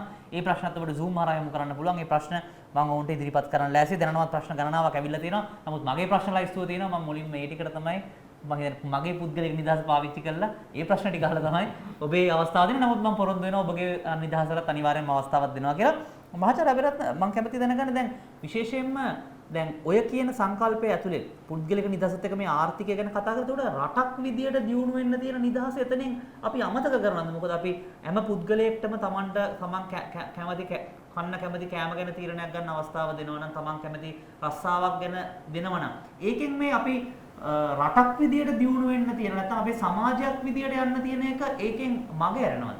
කොහොමද ඔබතුමා ඒක අර්ථ නිරූපණය කරන්නේ? නැත්නම් මේ නිදහස තියෙන සමාජය ඉදිරියට ගියා කියලා අපිට පෙන්න ගන්න පුළුවන් ක්‍රමයක් තියෙනවද? මම කැමතියි ඔබතුමාගෙන් ඒක ගැන දැනගන්න. ඔව්. මම හිතන්නේ මේක අවුරුදු 250ක් විතර වගේ කාලයක් තිස්සේ ආර්ථික විද්‍යාඥයෝ දන්න ප්‍රශ්නයක් ඔය ඇහුවේ. ඒ ප්‍රශ්නේ තමයි මුලින්ම අවුරුදු 250කට විතර ඉස්සෙල්ලා කතා කරනකොටත් ඒ ආර්ථික විද්‍යාඥයෝ සඳහන් කරපු දෙයක් තමයි හැමෝම තමන්ගේ නිදහස පාවිච්චි කරලා තමන්ගේ අභිමතය සඳහා කටයුතු කරනකොට තීරණ ගන්නකොට සමස්තයක් වශයෙන් රටේම ප්‍රගතිය ඇති වෙනවයි කියන එක. මොකද හේතුව මම ක්‍රියාත්මක කරන්නේ මට ඊ타ත්ම ගැළපෙන සහ මගේ ලාභයේ උපරිම වෙන ආකාරයට මගේ ලැබීම මගේ උවමනායපාකම් වලට ගැළපෙන විදිහට මා සමග ගනුදෙනු කරන ආර්ථික විද්‍යාව අපි කතා කරන්නේ නිතරම ගනුදෙනුවක් ගැනනේ. මා සමග ගනුදෙනු කරන අනිත් පුද්ගලයාත් ඒ විදිහට තමයි ක්‍රියාත්මක කරන්නේ. ඒතර මමයි එයයි දෙන්නම ඒ මට්ටමින් ක්‍රියාත්මක එකම සමාන මට්ටමින් ක්‍රියාත්මක වෙනවා නම් අපි දෙන්නාගේම උමනා එපාකම් එක විදිහටම සම්පූර්ණ වෙනවා. හැබැයි ප්‍රශ්නේ හිටිනවා මෙතන අපි දෙන්නා ක්‍රියාත්මක වෙන්නේ එකම මට්ටමක නෙමෙයි නම් අපි දෙන්නාගේ බලතල වෙනස් නම් අන්න එතකොට නිදහස සීමා වෙනවා. දැන් අපි ඔය කියු ප්‍රශ්නේ ගත්තාන් පස්සේ දැන් හැම පුද්ගලයා මේ විදිහට කටයුතු කරනකොට රටක් වශයෙන් ජාතියක් වශයෙන් එතන හැමෝගෙම ආර්ථිකමය තීරණ මතින් ඒ රට ප්‍රගතියටපත් වෙනවා කියන එක අපිට ආර්ථික න්‍යායයේ පැහැදිලි වෙන කාරණයක්. දැන් මේක සීමා කරන්න පුළුවන් රටේ තියෙන ආර්ථික ප්‍රතිපත්ති වලට. මොනවද ප්‍රතිපත්ති? අපි රජය වැඩ කරන හැටි, රජයේ අයවැය ප්‍රතිපත්තිය, රටේ මූල්‍ය ප්‍රතිපත්තිය, ඒ වගේම වෙළඳ ප්‍රතිපත්තිය, බදු ප්‍රතිපත්තිය, මෙන්න මේ සෑම ආකාරයකම ප්‍රතිපත්ති පාවිච්චි කරලා මේක සීමා කරගන්න පුළුවන් අපිට. එතන තමයි ප්‍රශ්නේ හිටින්නේ. හැබැයි අපි සමහරලාට මේවා සාධාරණීකරණය කරන්න උත්සාහ කරනවා මේක තමයි හොඳ රටට. දැන් අපි බොහොම පැහැදිලි උදාහරණයක් ගමු. හැමෝම දන්න දේ තමයි ආයාත සීමාව. ආයාත සීමාවන් පැනවීම දැන් මේ ආයාත කියලා බුදුන් අදහස් කරන්නේ ආනයන පිටරටින් කියන දේවල් වලට සීමා පැනවීම. දැන් ඉතින් මේක මේ කතා කිරීමට සුදුසු අවස්ථාවක් නෙමෙයි. මේ අවස්ථාවේ අපි හුඟක් ආයාත පාලනය කරලා වෙන ප්‍රශ්න තුලින් ඉන්න අවස්ථාවක්. හැබැයි පාලනය කිරීමටත් හේතුව වෙලා තියෙන්නේ මේ නිදහස තිබෙන්නේ නැතිකම. මොකද අපි ඉතිහාසයේ පුරාම දැන් ආයාත සීමා කරනකොට අපි ආයාත සීමා කරලා තියෙනවා සෑහෙන්න. හැබැයි අපි දියුණුවටපත් උනේ නැහැ. අපි මේ ආයාත සීමා කිරීම 50 ගණන් වල පටන් අරන් 60 ගණන් වල වැඩි වෙලා 70 ගණන් වල තවදුරටත් වැඩි වෙලා ඊ타ත්ම දරුණු අර්බුදකාරී අවස්ථාවට එනකන් අපි ආයාත සීමාවන් ගෙනාවා. නමුත් එකකින් ඇතිවෙච්ච සෙතක් නෑ අපිට. මිනිස්සු බඩගින්නේ හිටියා විතරයි වුනේ. බඩගින්නේ හිටියා විතරක් නෙමෙයි මිනිස්සු කරන නිෂ්පාදන පවා අඩු ගුණාත්මක තත්ත්වයෙන් තමයි තිබ්බේ. අපි ඒ කාලේ ඔය වගේ දේවල් කරපු සහ පරිභෝජනය කරපු අපේ දැනුගත් වැඩිහිටියයගෙන් අහලා බැලුවොත් අපිට කියයි හුඹස් මැටි පාවිච්චි කරලා හකුරු නිෂ්පාදනය කරපු හැටි. එතකොට ආයත සීමාවන් තුල හදපු මිරිස් කුඩු වලට ගඩොල් කුඩු පාවිච්චි කරපු හැටි, ගම්මිරිස් ඇට වලට ගස් ලැබු ඇට මිශ්‍ර කරපු. ඔය වගේ ලෝ ක්වොලිටි දේවල් මොකද මේ ආර්ථික නිදහස සීමා කරනවා. ඒතර පාරිභෝගිකයාගේ නිදහස සීමා කරනවා. ක්වොලිටි භාණ්ඩයක් ගන්න තියෙන අයිතිය සීමා කරනවා. ඒ වගේම අරකට අපි ගෙවිය යුතු මිල මෙන්න මේකයි කියලා මිල ඉහළට ගෙනත් දාලා මොකද ආයත සීමා කළායින් පස්සේ අනිවාර්යයෙන්ම මිල වැඩි වෙනවා. ඒ මිල වැඩි වෙලා ඊට පස්සේ අපිට මිල ගෙවන්න සිද්ධ වෙනවා. අපිට choice එකක් තෝරා ගැනීමක් නැහැ. මේක තමයි තියෙන්නේ. ඒක තමයි ගන්න තියෙන්නේ. හැබැයි ගන්නෙත් අපි ඉහළ මිලට. ඉතින් එකෙන් අපි හිතනවා මේ රටේ ආර්ථික දියුණුව ඇති වෙයි කියලා. දැන් මේ දේශීය කර්මාන්තය හකුරු නිෂ්පාදනය කරන කර්මාන්තයන් ඒකෙන් තමයි මේ කර්මාන්තය දියුණු වෙලා යන්නේ. හැබැයි එහෙම එකක් උනේ නැහැ අපේ ඉතිහාසයේ. අපි අවුරුදු 30ක් 40ක් ඔය කියපු ප්‍රතිපත්ති කරගෙන ගියා. ඉතින් ඒතකොට දැන් අදත් අපි එහෙම පාවිච්චි කරන නම් ඒ වගේ දේවල් දැන් බොහෝ අය දැන් මේ වෙලාවේ හිතනවා මේ දේශීය ආර්ථිකයට තමයි අපි යන්න ඕන. ඒ ගියාම තමයි අපේ මේ වගේ දැන් තියෙන කොරෝනා වසංගතය වගේ ප්‍රශ්න වලට මුහුණ දෙන්න අපිට සිද්ධ වෙන්නේ. මේ කොරෝනා වසංගතයත් මේ ආර්ථික නිදහස අපි විවෘත වීමේ ප්‍රතිඵලයක් තමයි මේකත්. ඒ විදිහට කල්පනා කරන අය ඉන්නවා. ඉතින් මෙතන අපි ඇත්ත වශයෙන් මේ වගේ අවස්ථාවක් සුවිශේෂ අවස්ථාවක් අරගෙන මේකට හරියට උත්තරයක් දෙන්න බෑ. අපි සාමාන්‍ය තත්ත්වයේ තුල ගත්තාන් පස්සේ අපිට කියන්න සිද්ධ වෙන්නේ අපේ රට කොරෝනා වසංගතයට මුහුණ දෙන්න බැරි මට්ටමට දුර්වල ආර්ථිකයක් බවට පත් වෙලා එහෙම තියෙන අවස්ථාව තමයි අපි කොරෝනා වසංගතයටත් මුහුණ දුන්නේ. ඒ නිසා තමයි අපිට ඒක වඩාත්ම දැඩිව බලපාලා තියෙන්නේ. ලෝකයේ ගොඩක් රටවල් ආයාත සීමාවක් නැතුව කොරෝනා වසංගතයට මුහුණ දෙනවා. මොකද ඒගොල්ලන් එතෙන්ට එනකොට ඒකට සූදානම් වෙච්ච ආර්ථික පරිසරයක් හදාගෙන තිබුණා. බොහෝ රටවල් වලට. අපි ඒක හදාගෙන තිබුණේ නැහැ. අපි එන්නේ අපි රජයේ ප්‍රතිපත්ති, රජයේ ප්‍රමාණය, රජයේ වැඩ කරන හැටි, අයවැය ප්‍රතිපත්ති, මූල්‍ය ප්‍රතිපත්ති, ඔය වගේ වෙළඳ ප්‍රතිපත්ති ඒවා පාවිච්චි කරනවා. ඒ වෙලාවේ පැලැස්තර දාලා මේකෙන් තමයි රට ඉදිරියට යන්නේ. හැබැයි මේ සෑම ප්‍රතිපත්තියකින්ම අපේ ආර්ථික නිදහස, පුද්ගලයන්ගේ නිදහස වගේම රටේ නිදහස සීමා කරනවා. සීමා කරලා අපි ප්‍රගතිය සීමා කරගෙන තියෙනවා. අර මට මතක් වුණා චින්තන කියනකොට රැකියා ඉල්ලගෙන පෙළපාලියනමයි කියලා උපාධියක් තියෙනවා රැකියා දෙන්න කියලා ආණ්ඩුවට. දැන් අපි බැලුවොත් ලංකාවේ 30000ක් විතර අවුරුද්දකට විශ්වවිද්‍යාවලෙන් පිට වෙනවා. උසස් පෙළත් ලියනවා ලක්ෂ 3කට විතර කිට්ටු වෙන ප්‍රමාණයක්. එතකොට අපි අවුරුද්දකට රැකියා කොච්චර ප්‍රමාණයක් බිහි කරන්න ඕනද? අපි අපේ රජයන්ගෙන් ආණ්ඩුවලින් අහන්න ඕන රජය විසින් කොයිතරම් රැකියා ප්‍රමාණයක් මේ රට තුල බිහි වෙන ආකාරයේ පරිසරයක් හදලා තියෙනවද මේ කාලය තුල? පැහැදිලි මහාචාර්ය සිරිමල් අබේරත්න ඒ ප්‍රශ්නේ මම හිතන්නේ නිතරම රස්සා ඉල්ලගෙන උද්ඝෝෂණ කරන්න ලිෆ්ටන් වටරවුමට මම හිතන්නේ ජනාධිපති ලේකම් කාර්යාලයට මුදල් අමාත්‍යාංශ ගාවට එන හැමෝටම පොදුයි මෙච්චර රස්සා අපිට දෙන්න පුළුවන්ද කෙනෙක්. චින්තන මම කැමති අතුරු ප්‍රශ්නයක් යොමු කරන්න චින්තනගේ පළවෙනි වටේ කිව්වේ ජීවිතේ නිර්මාණය කරගන්න අවස්ථාවක් දෙන්න ඕන කියලා. ඊපස්සේ චින්තන කිව්වා ඒ අවස්ථාව තමන්ගේ ජීවිතේ තමන් නිර්මාණය කර ගැනීමට අවශ්‍යයි. ඒ වගේම දැන් අනිත් කෙනෙක්ට මේ නිදහසට බාධා වෙන දේවල් අවම වෙන විදිහ කියන තම අනිත් කෙනෙක්ට තමන්ගේ පුද්ගලයාගේ නිදහසට වෙන කෙනෙක්ට බාධා කරන්න බෑ කියන තර්කයෙන් නම් ගාවට පස්සේ චින්තන දැන් ඔබම ඉන්න අපි කියන ප්‍රචාරණ ශේෂ අපි කියන මේ කන්වින්සින් කියලා සංකල්පයක් තියෙනවනේ මට කාට හරි මොනවා හරි දෙයක් ඒත්තු ගන්නන්න පුළුවන් මම ප්‍රචාරය කරනවා මේක හොඳයි මෙහෙම කියලා.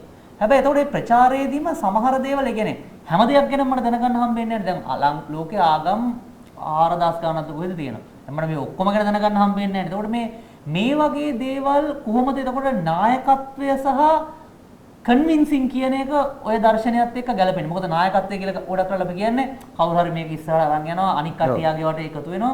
මේක කොහොමද ඔය පුද්ගලික නිදහස කියන දර්ශනයත් එක්ක ගැලපෙන්නේ? ඔව් ඒක අපි මම හිතන්නේ මුලින්ම තේරුම් ගන්න ඕන ආගමක් කියන එක කවර ආගමක් වුණත් ඒ ආගම කියන්නේ ගෝත්‍රික සංකල්පයක්. ආගමක් කියන්නේ දියුණු සංකල්පයක් නෙමෙයි. ආගමක් කියලා කියන්නේ අපි හුඟක් ඉතිහාසයේ ඈත කාලෙක අපිට වෙන ටූල් එකක් නැති වුණා අපේ කලෙක්ටිව් තෝට් එකක් ඕගනයිස් කරගන්න. ඒකට ඒක ආගමෙන් අපි හදාගත්තා. ආගමේ පළවෙනි තැන ආගමක් ඕනම ආගමක මූල බීජය ගත්තොත් මේ කවදා හරි දවසක මිනිස්සෙකුට තමන්ගේ ආපු self realization එකක් එක්ක තමයි සම්බන්ධ වෙන්නේ. හැබැයි ඒක කීප දෙනෙක් එකතු වෙලා ටික ටික institutionalize වෙනකොට ඒක අර බලාධිකාරිය පිළිබඳ තත්ත්වයක් ඇවිල්ලා ඒකෙන් පාලනයක් උදාහරණ තත්ත්වයක් එනවා. පල්ලියත් ඕක කරනවා, පන්සලත් ඕක කරනවා, කෝවිලත් ඕක කරනවා. ලෝකේ නරකම තත්ත්වයන් ආගම නිසා ඇති වෙලා තියෙනවා.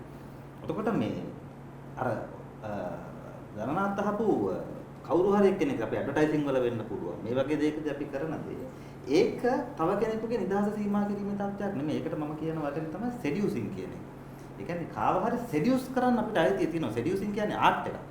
එතකොට ඒ සෙඩියුස් වෙන්න මට අයිතියක් තියෙනවා. සෙඩියුස් වෙනවද නැද්ද කියලා තීරණය කරන්න. දැන් මාව කොහේ හරි කාමරයක දාලා බලෙන් ටීවී එක පෙන්නනවා නම් පැය ගාණක් තිස්සේ ඔව් මගේ නිදහසට කෙලවලා තියෙනවා. හැබැයි මට නැගිටලා යන්න පුළුවන් නම් මට රිමෝට් කන්ට්‍රෝල් එකක් දීලා තියෙනවා.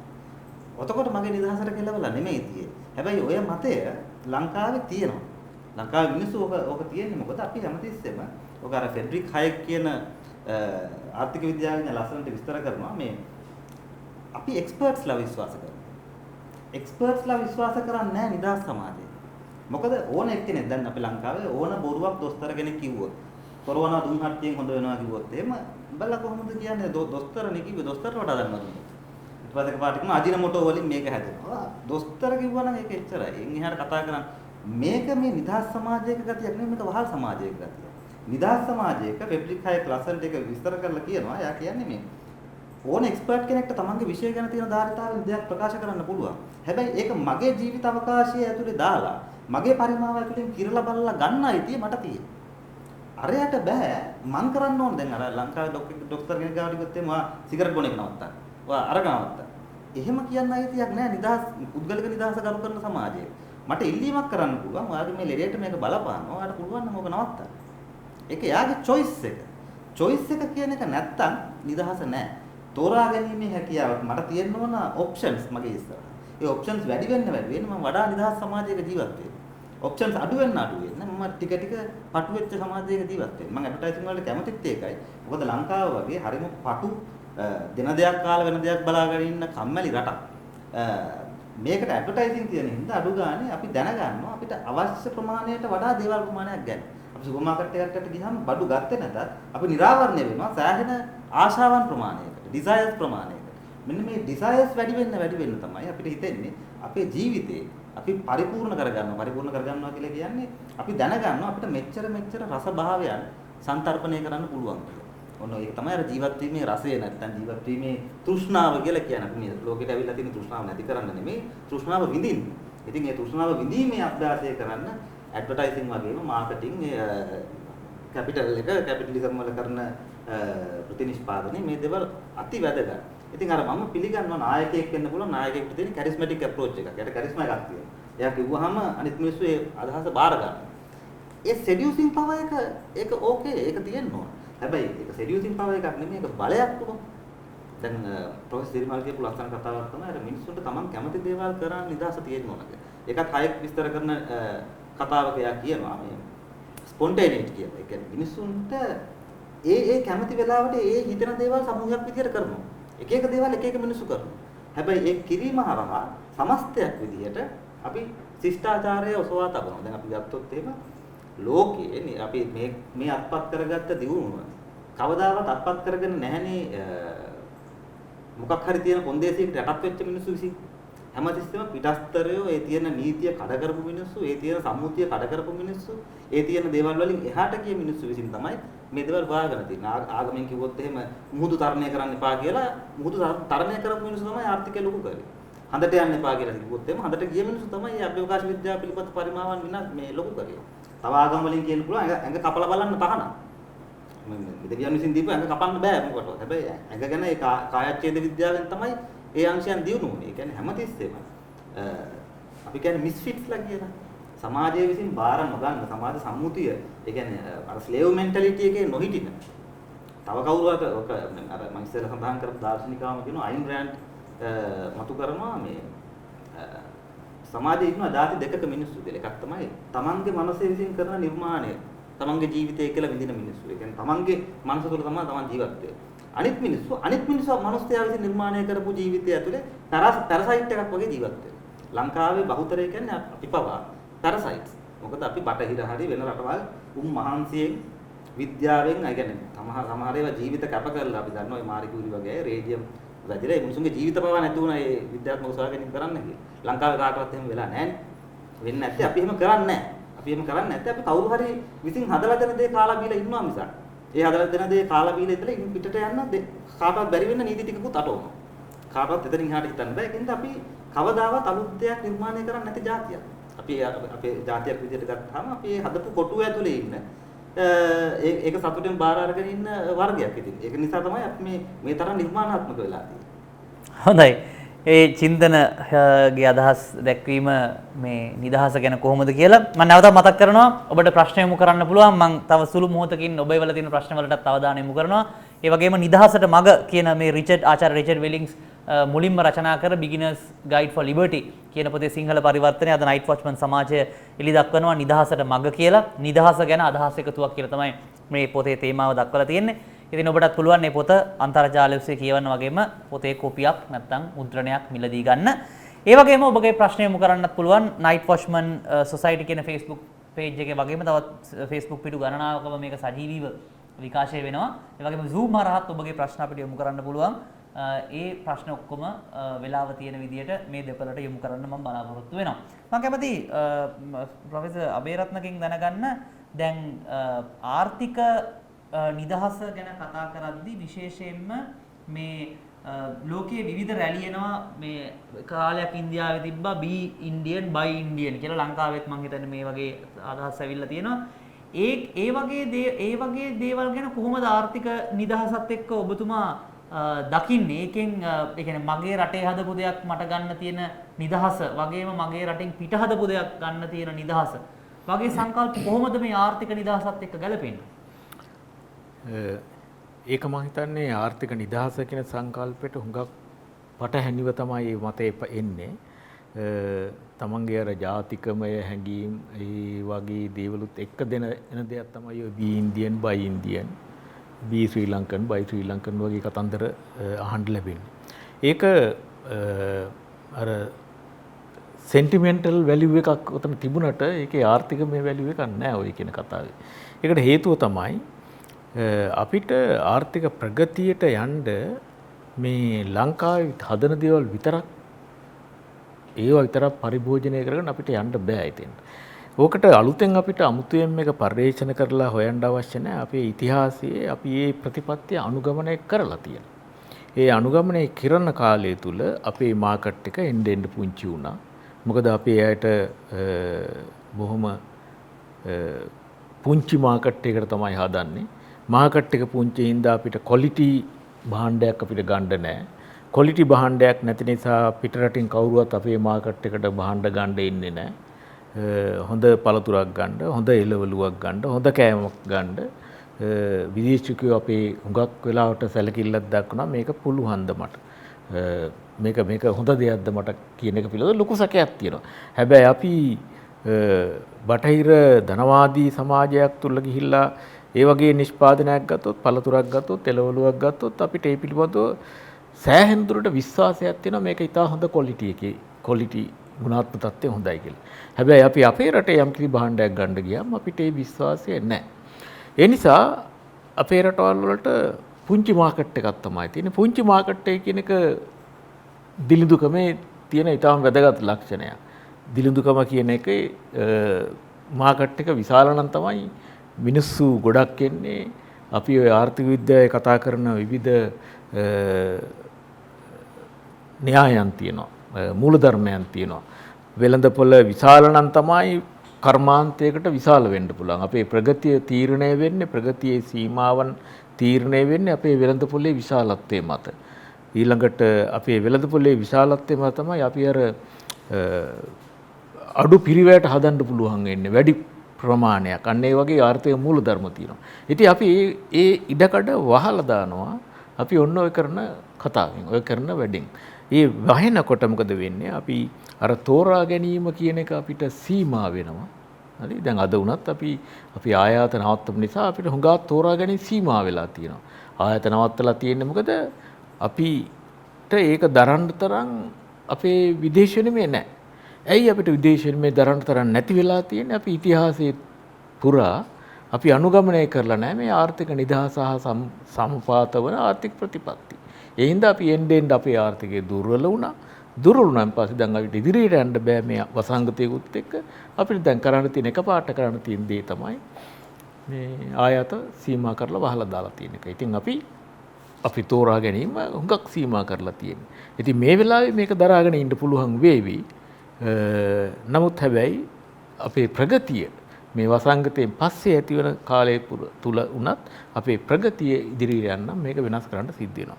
දැන් බොහෝ දෙනෙක් හිතන දෙයක් තමයි මේ be Indian buy Indian වගේ කතන්දර කියනකොට මේ අපිට පුළුවන් වෙන්න ඕනේ අපනයනය කරන්න. ඔයගොල්ලෝ කවුරුවත් ඔය කියන අය අපනයන වලට විරුද්ධ වෙන්නේ නැහැ. ඒගොල්ලෝ කියන්නේ අපි අපනයනය කරන්න ඕනේ. හැමෝම කියනවා. හැබැයි ආනයනය කරන්න බෑ. ආනයනය කිරීම නවත්තා ගන්න ඕනේ.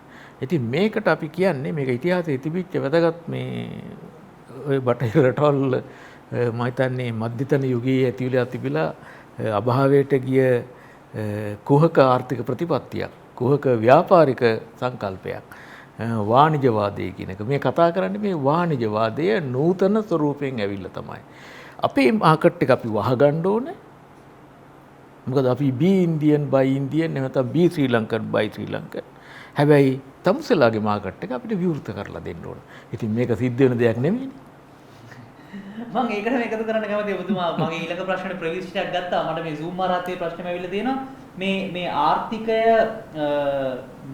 මේක ඇවිල්ලා ආර්ථික ආක්‍රමණයක්ද කියලා. මොකද බොහෝ කට්ටිය කියනවා මේ නිදහස ලබනකම් ඉස්සර නම් මේ යකඩ සපත්තුවෙන් ඇවිල්ලා සොල්දාදුව තමයි රට ආක්‍රමණය කරේ.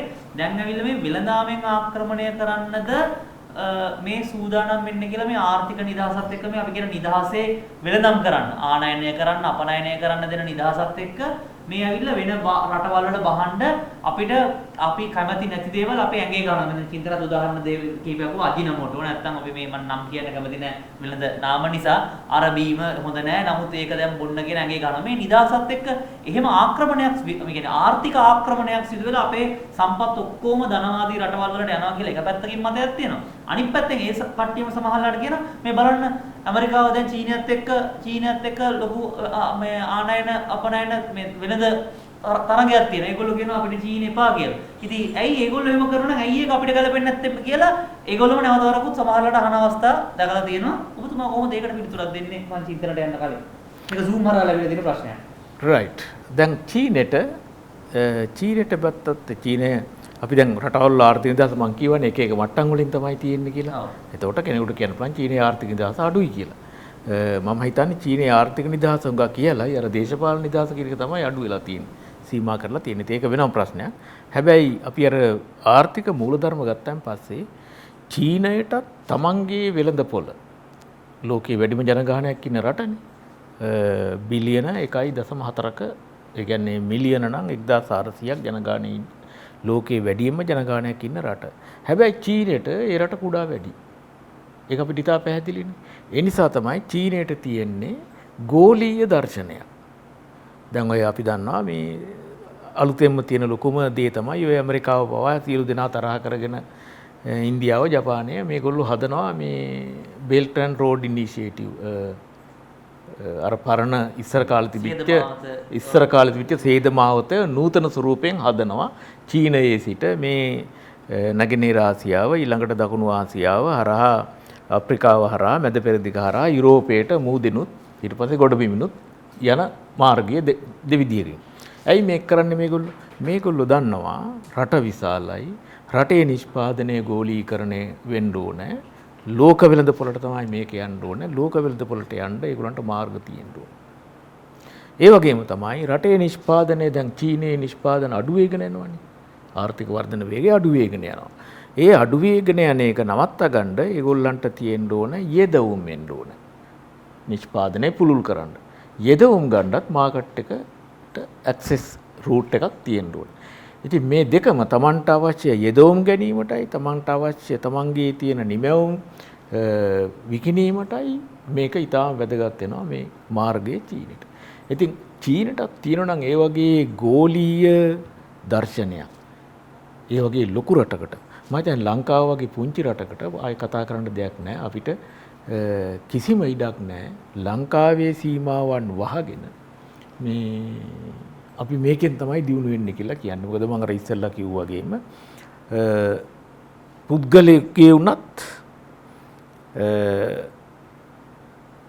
කර්මාන්තයක වුණත් ජාතියක වුණත් ප්‍රගතිය තීරණය වෙන්නේ ඒගොල්ලන්ගේ විවෘත වීමේ ප්‍රමාණය මත එහෙම නැත්නම් මාකට් එකේ සයිස් එක ප්‍රමාණය මතයි.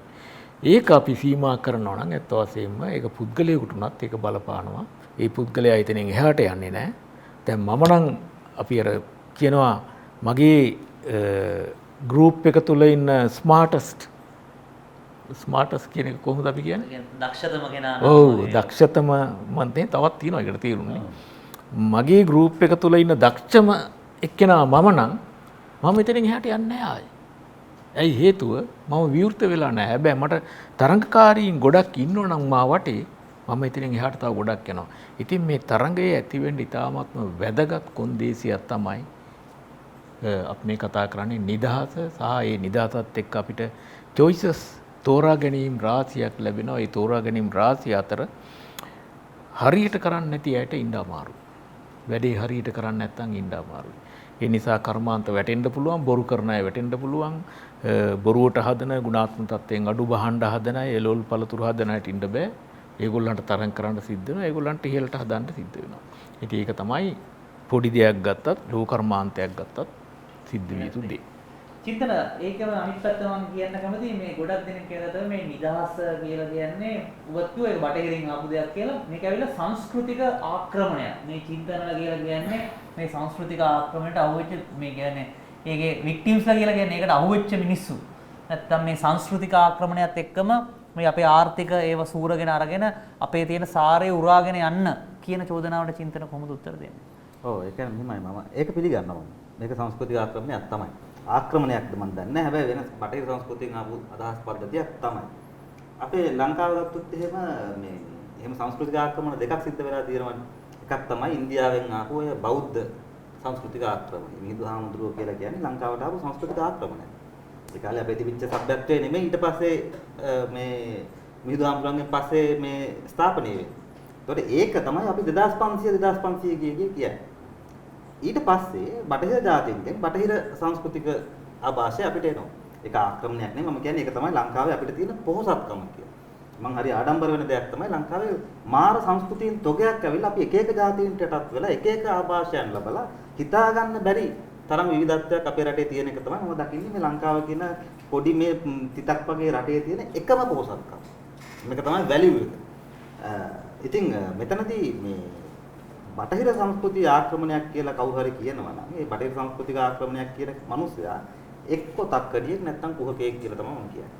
හේතුව අපි ඉස්කෝලේ ගියා නම් අපි දැන් බෙහෙතක් යන්න දොස්තර ගාවට යනවා නම් ගිහිල්ලා දොස්තරට දෙන පැනඩෝල් පෙත්ත හරි බොනවා නම් ඊට පස්සේ අපි මේ රස්සා කරන්නේ කලිසම් ඇඳගෙන අපි ගිහිල්ලා මීටින් එකක් තියෙන සංස්කෘතියක් දන්නවා නම් අපි රෙස්ටුරන්ට් එකකට ගිහිල්ලා කන්න දන්නවා නම් බස් එක පාවිච්චි කරනවා නම් කෝච්චිය පාවිච්චි කරනවා නම් අපි බටහිර තමයි. ඒ ටික තිබුණ නැත්නම් අපි ඉන්නේ කොහෙද කියලා අපි කල්පනා කරනවා. එතකොට මේ දේවල් ඔක්කොම පාවිච්චි කරගෙන ආපහු බොරුවට 2500 පෙරදිග එක තමයි කියලා කියනවා කියන්නේ කුහකයි. කියන්නේ අපි ඇත්තටම අපි පාවිච්චි කරන සංස්කෘතියට අපි අවංක නැහැ කියන එක. අනික තමයි ලංකාවේ ඕන රිසර්ච් එකක් කරලා බලන්න 99.9% පිටරට වීසා ගහ ගන්න බලාගෙන තමයි. කවුරුවත් ඇමරිකාවේ හරි කොච්චර බණින්න ඇමරිකාව වුණත් වීසා දෙනවා කියලා තියෙන වීසා එකේ පාටියක් නැහැ. තාමත් විත්පුරවැසිභාවය ආරක්ෂා කරගන්න සෑහෙන ෆයිට් එකක් දෙනවා පාර්ලිමේන්තුව ඇතුලේ පාර්ලිමේන්තුවේ රටේ නායකත්වයේ පවා try කරනවා. විත්පුරවැසිභාවය තියාගන්න. ඇයි? කියන්නේ අපේ මාර සංස්කෘතිය මේක අල්ලගෙන ඉන්න පුළුවන්. ළමයි හරි කොහොම හරි පිටරටකට යවන්න විශ්වවිද්‍යාලයකට යවන්න එහෙ පදිංචි කරවන්න අනේ එහෙ කොහොම හරි බින්න බහින්න එහෙ ඉඳගෙන ලංකාව ගැන කවි ලියන්න තමයි මේ අපේ සංස්කෘතික මුහුණුවර තියෙන්නේ. ඒක නිසා මම කැමතියි මම බටහිර සංස්කෘතියට කැමතියි. බටහිර සංස්කෘතියට මම ගරු කරනවා. මම හිතන මගේ තර්ක පද්ධතිය, මගේ සිතීම් පද්ධතිය, මගේ විශ්වය මේ සියල්ල පළල් වෙලා තියෙන මගේ විද්‍යාත්මක දැනීම මේ ඔක්කොම ඇවිල්ලා තියෙන බටහිර සංස්කෘතිය. ඒ වගේම පෙරදිග සංස්කෘතියේ බෞද්ධ සම්ප්‍රදායන තුළින් මම ඉගෙනගත්ත දේවල් තියෙනවා. මේ දෙකේ මුහුව මේ දෙකේ එකතු වීම මම සෑහෙන වැලියු කරනවා. මම බටහිර සංස්කෘතිය ඉගෙනගත්ත දේවල් මම පෙරදිග සංස්කෘතිය ඇතුලේ කිරා බලනවා. පෙරදිග සංස්කෘතිය ඉගෙන ගන්න දේවල් මම බටහිර සංස්කෘතිය ඇතුලේ කිරා බලනවා.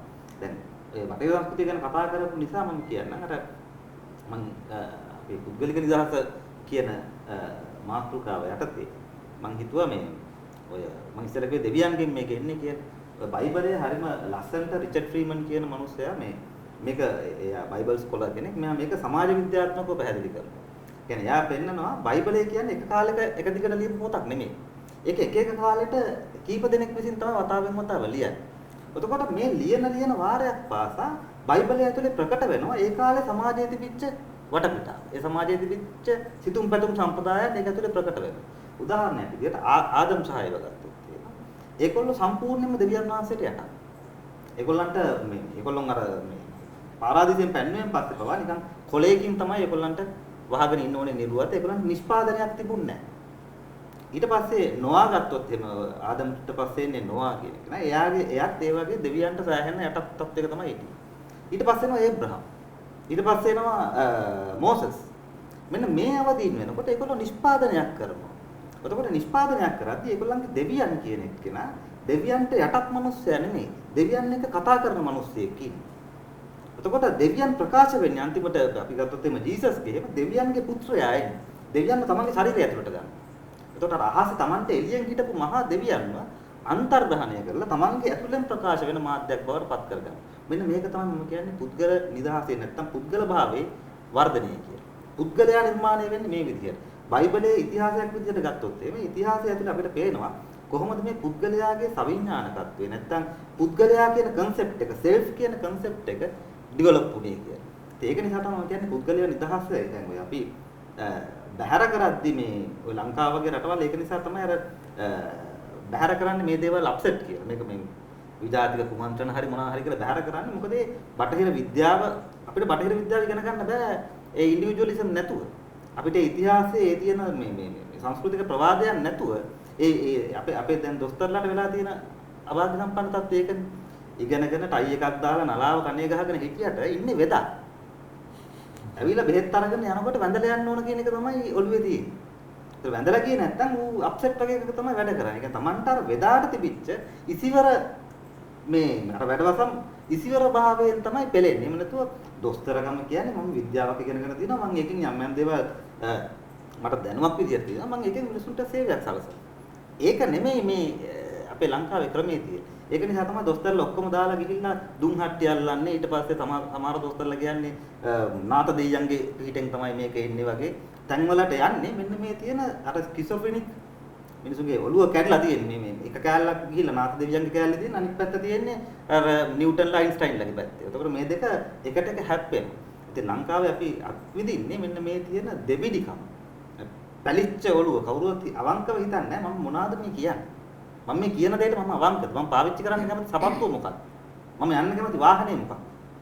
මං හීනෙන් දකින ගෑණි කවුද? මෙන්න මේ දේවල් ඇතුලෙන් තමයි අපිට අවංකව හිතා ගන්න පුළුවන් මම කියන පුද්ගලයා කවුද? එතකොට මට අවශ්‍ය දේ මොකක්ද? මට අවශ්‍ය දෙයට මගේ සමාජය ඇතුලේ ඉඩක් තියෙනවද? ඒ ඉඩ නැත්තම් මම ඒ ඉඩ ඇති කරගන්න මට ප්‍රජාතන්ත්‍රවාදීව කරන්න පුළුවන්. අනිත් මිනිසුන්ගේ නිදහසට කරදරයක් නැතුව මට කරන්න පුළුවන් දේවල් මොනවද? මෙන්න මෙතනදී අර හයක් කියනවා ಜಾති දෙකක්.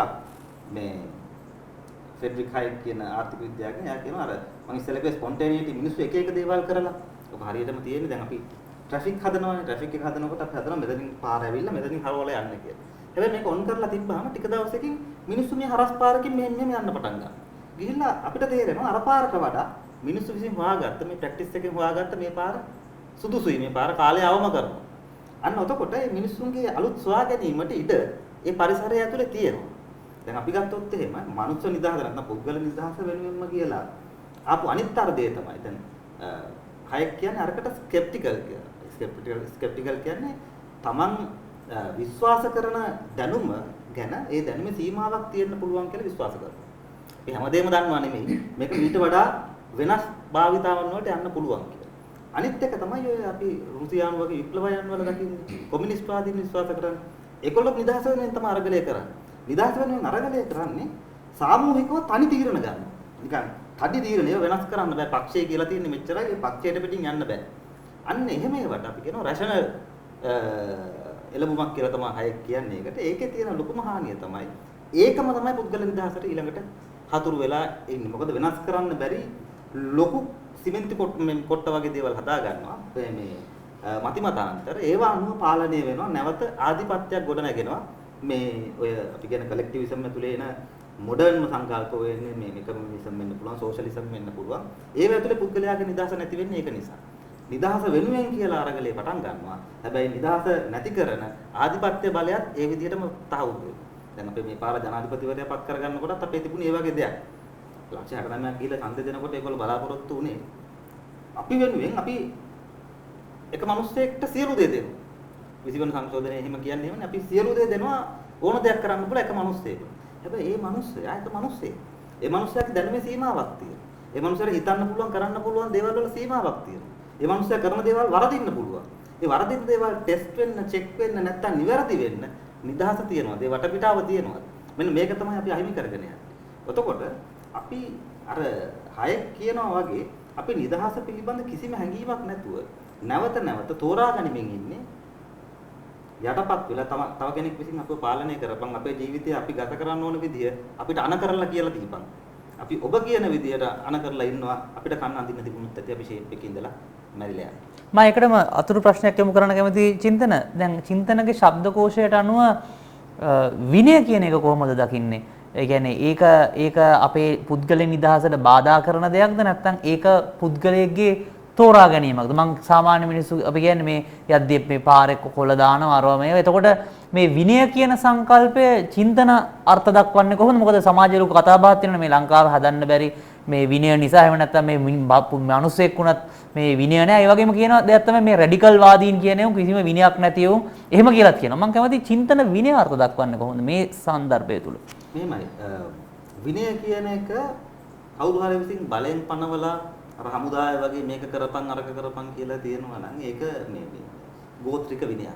ඒක තමයි සමූහ ජීවිතය ඇතුලේ පනවන විනය.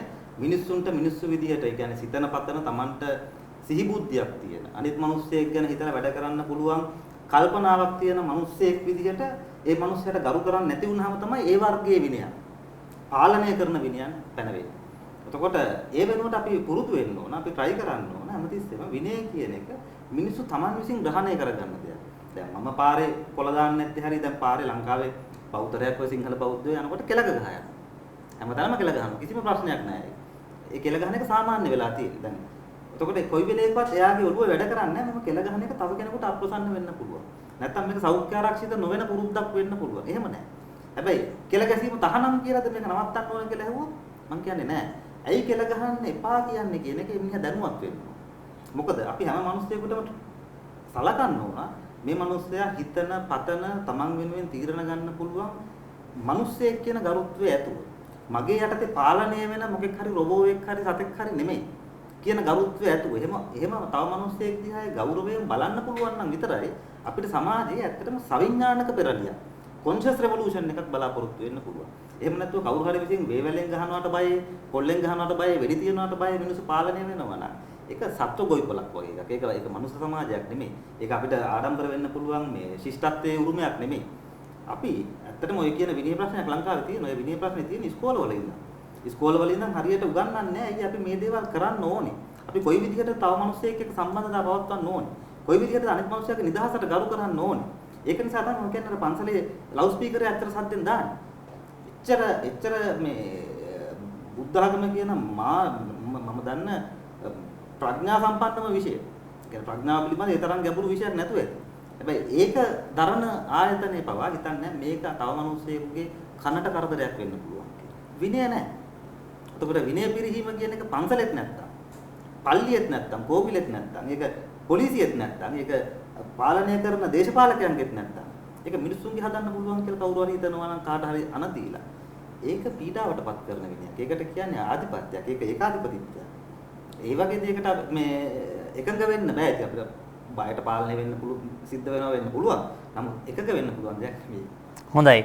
අපි සාකච්ඡාවේ අවසාන කොටසට ඇවිල්ලා ඉන්නේ. මම අන්තිම කොටසේ ප්‍රශ්න ටික යොමු කරන්න කැමතියි. මම ඉස්සෙල්ලා ඉදිරිපත් කරේ අපිට Zoom හරහා මේ Facebook live එක හරහා වෙලා තියෙන ප්‍රශ්න. මහාචාර්ය අබේරත්න අපිට ප්‍රශ්නයක් තිබෙනවා. විශේෂයෙන්ම දැන් රටක් විදියට අපි සංවර්ධනය වෙද්දී ආර්ථික නිදහසෙන් අපිට යන්න පුළුවන් දුරක් තියනවාද කියලා. ඒ කියන්නේ මේකේ මේ වෙළඳ පොළවල් ඔබතුමා කිව්වා අපි වැඩිපුර වෙළඳ පොළවල් එක්ක සම්බන්ධ වෙන්න ඕන කියලා. ඒකෙන් අපිට යන්න පුළුවන් දුරක් තියනවාද? ඒ කියන්නේ ඔබ වෙළඳ පොළවල් ක්‍රමයේ ගිහිල්ලත් අසාර්ථක වෙච්ච රටවල් තියෙනව නේද කියන ප්‍රශ්නේදී ඔබතුමා කොහොමද ඒකට පිළිතුරක් ලබා දෙන්නේ? ඔව් දුරක් තියනවද කියන එක නම් මට කියන්න බෑ. ඒකේ සීමාව මෙන්න මෙතනයි කියන එක. මම දකින විදිහට නම් ඒකේ දුර නෑ තෝසෙම. මොකද ඒ වගේ පරිසරයක් ඇති කලයන් පස්සේ ඒ යන දුර සීමාවකින් තොරයි. ඒ සීමාවකින් තොර නිසා රටකට පුළුවන් ගොඩාක් ඉහළට යන්න පුළුවන්. දැන් අපේ වගේ පුංචි රටකට ඔය සීමාව ඔය කියන ප්‍රගතියට යාම එච්චර අමාරු දෙයක්ුත් නෙමෙයි අත් වශයෙන්. මොකද හේතුව පුංචි රටවල් වලට තියෙන ඉඩකඩ ප්‍රමාණය, ඉඩ ප්‍රස්තාවන ප්‍රමාණය වැඩි නිසා. ඊට පස්සේ ඒ පරිසරය ඇති කළාන් පස්සේ, නිදහස ඇති කළාට පස්සේ ඒවට යන්න පුළුවන් දුර සීමාවක් නැහැ. දැන් අපි ගත්තොත් එහෙම සමහර රටවල් තියෙනවා බොහොම පුංචි. හැබැයි ඒ රටවල් වල ආර්ථික ප්‍රගතිය තාමත් සිද්ධ වෙනවා. තාමත් සිද්ධ වෙමින් පවතිනවා. මොකද හේතුව මිනිස්සුන්ගේ කොන්ෆිඩන්ස් එක, විශ්වාසය තියෙනවා. එතන නිදහස තියෙනවා. තමන්ගේ ආර්ථික කටයුතු වලට ඒවට බලපෑම් තියෙන එක, රජයෙන් තියෙන බලපෑම අඩුයි. ඒ වගේම අනිකුත් ආර්ථිකමය වටේපිටාවේ තියෙන සාධක වලින් තියෙන බලපෑම අඩුයි. අද හෙට එළියනකොට වෙනස් වෙන්නේ නැහැ යම් යම් කියන දේවල්. එහෙනම් මගේ නිදහස තහවුරු වෙලා තියෙනවා මේ රටේ ව්‍යාපාර කරන්න. ඒ තැන්වල අපි ව්‍යාපාර කරනවා. ඒ නිසා අපිට දකින්න පුළුවන් දෙයක් තමයි මේකේ සීමාවක් නැහැ තෝසෙම ඉහළට යන්න පුළුවන්. හැබැයි මෙහෙම දෙයක් තියෙනවා. මොකද්ද ප්‍රශ්නේ? දැන් පුද්ගලයෙකුට උනත් පොහොසත් වුණාට පස්සේ පොහොසත්කම මැනේජ් කරගන්න අමාරුයි ටිකක්. දුප්පත්කම මැනේජ් කරගන්න අමාරු වගේම පොහොසත්කමත් මැනේජ් කරගන්න අමාරුයි. ඇමරිකාවට වෙලා තියෙන ඒ වගේ ප්‍රශ්නයක්. මොකද හේතුව ඇමරිකාවනේ දැන් ලෝකයේ තියෙන පොහොසත්ම රට කියලා කියන්නේ. මොකද ලෝකයේ මුළු ආදායම ගත්තාන් පස්සේ ඒකෙන් කාලක් විතර උපදින්නේ ඇමරිකාව තුල. හැබැයි ඇමරිකාවේ වියදම ගත්තාන් පස්සේ වියදම් කිරීම ගත්තාන් පස්සේ ඒක ගොඩක් ඉක්මවලා යනවා. මේ තමන්ට දරන්න පුළුවන් මට්ටම හුඟක් ඉක්මවලා ගිහිල්ලා තියෙනවා. ඒක අපිට බලන්න පුළුවන් ආර්ථික දර්ශක තමයි රජයේ අයවැය. හරි? සහ රටේ වෙළඳ හිගය කියන එක. දැන් ওই දෙකනේ මූලික ප්‍රශ්න දෙක. ඒතර වෙළඳ හිගයක් තියනවා කියලා කියන්නේ තමන්ට දරන්න පුළුවන් ප්‍රමාණයට වඩා මේගොල්ලෝ ඉම්පෝට් කරගෙන ආයාත කරගන්නවා. ඒ වගේම තමයි ආණ්ඩුවත් කරන්නේ තමන්ට දරන්න පුළුවන් මට්ටමට වියදම් කරනවා. ඉතින් මේ දෙකම එකට යන දෙයක්. ඉතින් ඒකට පිළියම් වශයෙන් තමයි අර කලිනුත් දල්නත් ඇහුවාගේ චීනෙට පහර ගන්න. මොකද චීනෙත් එක තමයි මේ ප්‍රශ්න හුඟක් තියෙන නිසා. හැබැයි ඒකෙන් අර ප්‍රශ්නේ විසඳෙන්නේ නැහැ. ඒකයි මම කියන්නේ මේ පොහොසත් වීම හොඳයි වගේම පොහොසත් වීම මැනේජ් කරගැනීම මේක කළමනාකරණය කරගැනීමත් වැදගත් වෙන දෙයක්. ඔව් මම අවසාන ප්‍රශ්නය ඔබතුමාට යොමු කරන මේ ප්‍රශ්න වටේ මේ කොවිඩ් එකත් එක්ක ගෝලීයකරණය ආපස්සට හැරුණා නේද කියලා අහලා තියෙනවා. මේ අන්සම්පූර්ණයෙන් ආපස්සට හැරුණා. ඒ කියන්නේ මේක තවදුරටත් සස්ටේනබල් නැත්තම් තිරසාර සංකල්පයක් නෙවෙයි නේද කියලා. ඒකට කොහොමද ඔබතුමා උත්තර දෙන්නේ? ඒ කතාව ඇත්තක් තියෙනවා. මොකද හේතුව කොවිඩ් ප්‍රශ්න නිසා රටවල් අතර තිබිච්ච සම්බන්ධතා බිඳ වැටුණා. බිඳ වැටීම නිසා හුඟක් අය එක්තරා දුරකට එක එක මට්ටම් වලින් තම තමන්ගේ දේවල් තම තමන් විසින් බලාගෙන සිටීමේ පැත්තකට නැඹුරු වෙලා තියෙනවා. දැන් ලංකාව වගේ රටවල් ගත්තාමත් හුඟක් දුරට ඒ වගේ තමයි තියෙන්නේ. දැන් අපේ අයත් බොහෝ දෙනෙක් උත්සාහ කරනවා දේශීය ආර්ථිකය, දේශීය කර්මාන්ත හදාගෙන අපි ඉස්සරහට එනවා කියලා. ඉතින් අර මම කලින් කිව්වා වගේ මේ තියෙන වර්තමාන තත්වය තුල ඒක හරි. හැබැයි ඒකේ සීමාව බොහොම ඉක්මනින් එනවා අපිට. ඒ එනවායි කියලා කියන්නේ මේ ප්‍රසංගත ප්‍රශ්නේ ඉවර වෙනකොට අපිට පේන්න පටන් ගන්නවා අපිට සීමාව පනවලා තියෙනවා. ඒ සීමාව නිසා අපේ දුප්පත්කම අඩුවීම මෙතනින් එහාට යන්නේ නැහැ. අපේ නිෂ්පාදන මෙතනින් එහාට යන්නේ නැහැ. අපේ ආදායම් මෙතනින් එහාට යන්නේ නැහැ. අපේ සේවා වියුක්තිය රැකියා හිගය එන්න වැඩි වෙනවා. මොකද නිෂ්පාදනයේ පුළුල් වීම නැති හින්දා. අන්න එතකොට අපිට ඔය කියන ගෝලීකරණයට ආය හැරෙන්න සිද්ධ වෙනවා. හොඳයි. චින්තන මම කැමති අහන්න විශේෂයෙන්ම ප්‍රශ්නයක් තියෙනවා. මම මේ ප්‍රශ්නේ සාරාංශය ඔබට ඉදිරිපත් කරන්න. ආසියා කියන්නේ පෙරදිග ක්‍රමයේ තියෙනවා අපි කියන්නේ මිනිස්සුගේ ඇතුළ බලන්න. බටහිර ක්‍රමයේ තියෙනවා එළිය බලන්න. එතකොට විශේෂයෙන්ම අපි කතා කරපු ආගම ඒ වගේ දේවල් එක්ක මේ ඇතුළ බලන සංකල්පය සහ එළිය බලන සංකල්පය අතර පුද්ගලික නිදහස මොන විදියටද ගැලපෙන්නේ කියන ප්‍රශ්නෙට කොහොමද චින්තන උත්තරයක් දෙන්නේ? ඒක තියෙන්නේ ඔය කියන කතාව හරි.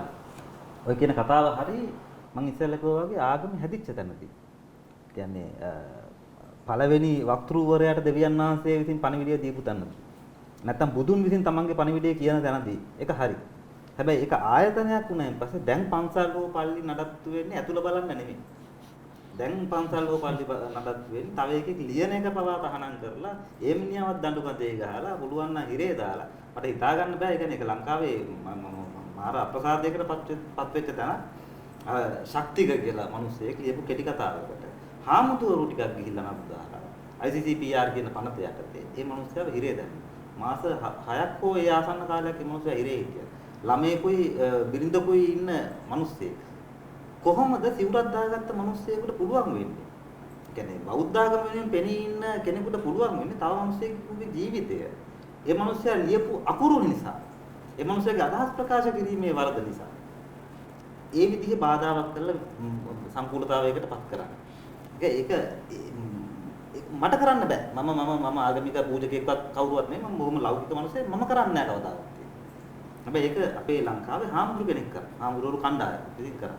ඒ වගේම ක්‍රිස්තියානි පල්ලියත් ඒ වගේ අපි දන්නවා විද්‍යාඥයන්ට ආටිස්ලාට එහෙම සලකලා තියෙන විදිය ගැන ඉතිහාසයේ ලෝක පුරාම තියෙනවා. තමන්ගේ ඇතුළත බලන්න සංස්කෘතියක් යොමු කරන්න ඕන නම් ඒ සංස්කෘතිය වැදගත්ම දේ මේ වකවානුවේ මම ඉස්සෙල්ලා කියපු කාරණේ ආයි කියන්න. ඒ මානසික අවදීන්ට යන්න පුළුවන් විදිහේ කිමිකල්ස් ටික නැත්නම් ඔය ඩ්‍රග්ස් කියලා අපි හඳුන්වන දේවල් නිදාස් කරන්න ඕනේ. ඒවා තියෙන මිනිසුන්ගේ ඇතුළ බලන්න. ඒවා තියෙන එළියේ ගිහිල්ලා මිනිමරන්න නෙමෙයි ඒක බොරු. ඒ වෙනුවට ඒවා ඇත්තටම ඒවා නිර්මාණය වෙලාම තියෙන්නේ. ඒවා නිර්මාණය කරපු මිනිසුන්ගේ අදහසම තියෙන්නේ. ඒ දේවල් තමන්ගේ අභ්‍යන්තර මානසික ගවය LSD වගේ මොනවා හරි ගත්තොත් එන හොම හොයලා බලන්න පුළුවන් මොකටද ඒවා හැදලා තියෙන්නේ. එතකොට මේ එහෙම පෙරදිග අවකාශයන්ට යන්න ඕන නම් ඉතින් අපි ඒ වගේ නිදහස් සමාජයක් ප්‍රාර්ථනා කරන්න ඕනේ. හැබැයි එහෙම තමන්ගේ ඇතුළ බලන්න නිදහස තියෙන සමාජ වටපිටාවකද අපි ජීවත් වෙන්නේ. මෙතනදී අර අපි ඔය සමූහය කියන එක උඩනේ තීරණය ගන්න. සමූහය විසින් කියනවා මේ දේ කරන්න බෑ, අර දේ කරන්න බෑ, මේක කරන්න බෑ. ඔකනේ නීතිය කියලා අපි පාලනය කරන්නේ. හැබැයි සමූහය කියන ඇත්තටම දෙයක් තියෙනවා. සමූහය කියලා කියන්නේ ඇත්තටම කවුරු හරි බලය තියෙන මිනිස්සෙක් විසින් මෙහෙවන ලද කණ්ඩායමක් නෙමෙයි. ඒ කියන්නේ එයාගේ එක මතයක් තියෙනවා. ඒ මතය වෙනුවෙන් කණ්ඩායමක් හදාගෙන ඒ කණ්ඩායම ලව්වත් ඒක ප්‍රෙෂර් කරනවා. ඒක පීඩාවකට ලක් කරනවා. ඔය ලුඩ්විග් වොන් මීසස් කියන ආර්ථික විද්‍යාඥයන් පැහැදිලි කරන සමූහය කියන්නේ බොරුවක්. නීට්ෂේ ෆ්‍රෙඩරික් නීට්ෂේම කියනවා මේ රාජ්‍ය කියන්නේම බොරුවක්. death of peoples කියලා කියන්නේ peoples කියලා එකක් නැහැ.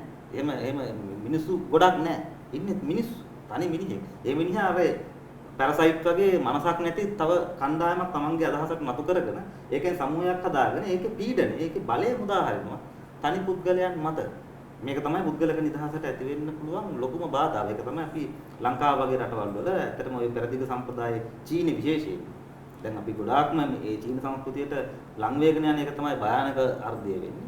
මොකද මේ මම දැන් ඇමරිකාව කොච්චර වුණත් අර ප්‍රොෆෙසර් කලින් කිව්වා වගේ මේ මම ඇමරිකාවට මාර කැමතියි. ඇමරිකාව කියන concept එකට මම මාර කැමතියි. මොකද ඇමරිකාවේ ඔය ඒගොල්ලන්ගේ ආපු ප්‍රඥාප්තිය නිදහස් ප්‍රඥාප්තිය ඒගොල්ලෝ ඔය බ්‍රිතාන්‍යයට විරුද්ධව තුන්වෙනි ජෝර්ජ් මං හිතන්නේ ඒ රජාට විරුද්ධව ගහන කරන ෆයිට් අරගලයේදී ඒගොල්ලෝ කැරලි ගැසීමේ නිදහස පවා බාර ගන්න. සතුට සොයායාමේ නිදහස මිනිස්සුන්ගේ උදුරා ගන්න බෑයි කියලා කියනවා.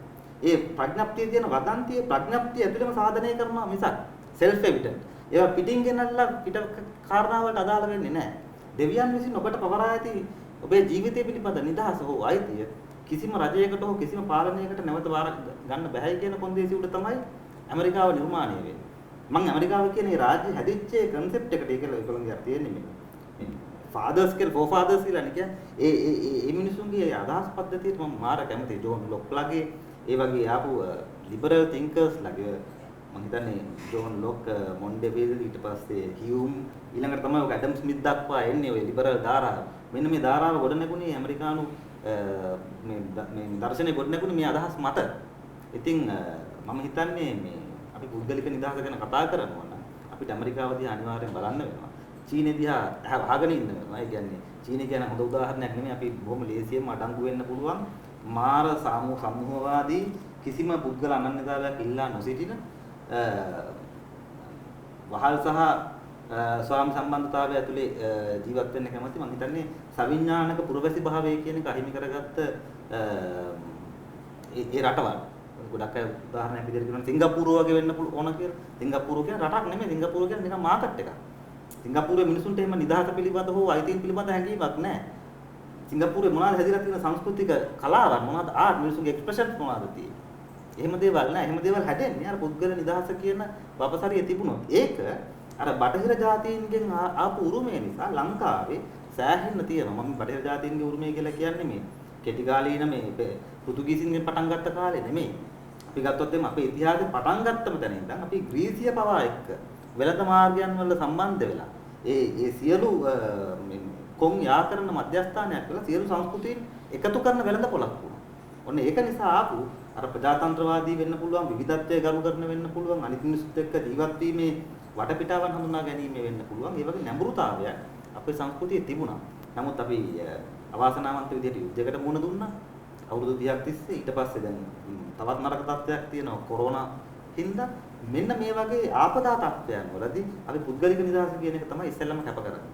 මොකද අපිට එනවා අපි දැන් ඉන්නේ මිනිස් ශිෂ්ටාචාරයක නෙමෙයි සිවිලයිසේෂන් එකක නෙමෙයි වනාන්තරයක වගේ හැඟීමක්. කොහොම හරි එකට ගොනු වෙලා ආරක්ෂා වෙන්න සර්වයිවල් කියන එක. ත්‍රයිවිං නෙමෙයි සමාජයේ ත්‍රයිව් වෙනවා නෙමෙයි. සමාජයේ පිබිදෙනවා හරි ව්‍යාප්ත වෙනවා හරි නෙමෙයි පුළුවන් තරම් ගුලි ගැහිලා ආරක්ෂා වෙන්න බලන මුහුණුවරකට යනවා. යුද්ධයක් වෙන්න පුළුවන් වසංගතයක් වෙන්න පුළුවන් ඔය දෙකම වෙන්නේ ඒ වගේ තැනකදී. ඉතින් ඒක නිසා මේ තත්ත්වයේ යටතේ පුද්ගල නිදහස කියන එක විහිළුවක් වගේ වෙන කාලයක් තමයි අපි මුණ දෙන්නේ. නමුත් අපි කොයිතරම් ඒක ගැන දැනුවත්ද කොයිතරම් සවිඥානිකද කියන එක මම හිතන්නේ වසංගතය වැඩි කාලයක් පවතින එකකුත් නැහැ. ඔක අවුරුදු කිහිපයකින් හෝ ලබන අවුරුදු අවසන් නියමිතයි. අර ප්‍රොෆෙසර් කිව්වා වගේ ඔව් අපි ජාතික රාජ්‍යයන් වලට කොටු වෙනවා තමයි. නමුත් ඒක එහෙමමද? ජාතික රාජ්‍යයන් කියලා ලංකාව ඇතුලේ මේකට වැක්සින් එකක් හදයිද? මේ වැක්සින් එක හැදෙන්නේ කොහොමද? වැක්සින් එක හැදෙන්නේ රටවල් ගානක විද්වතුන් පරීක්ෂණ කරමින් ඒගොල්ලන්ගේ දත්ත හුවමාරු කරමින් එහෙම හැදෙන දෙයක් නිසා. එතකොට චීනයට තියෙන චීන කරපු ලොකුම අවුල මොකක්ද? ඒගොල්ලන්ගේ තොරතුරු හරියට ඒගොල්ලෝ නිවැරදිව අනිත් ලෝකයට මේ ලෝකයට දැනුවත් කරපු නැති එක. ඒ වුණා නම් මේක ගැන ඊට වඩා විධිමත් ක්‍රියාමාර්ග ගන්න තිබුණා.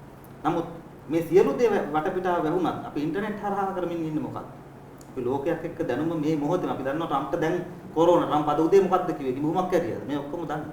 අපි තවදුරටත් ජාතික රාජ්‍යයන් වලට සීමා වෙන්නේ නැහැ.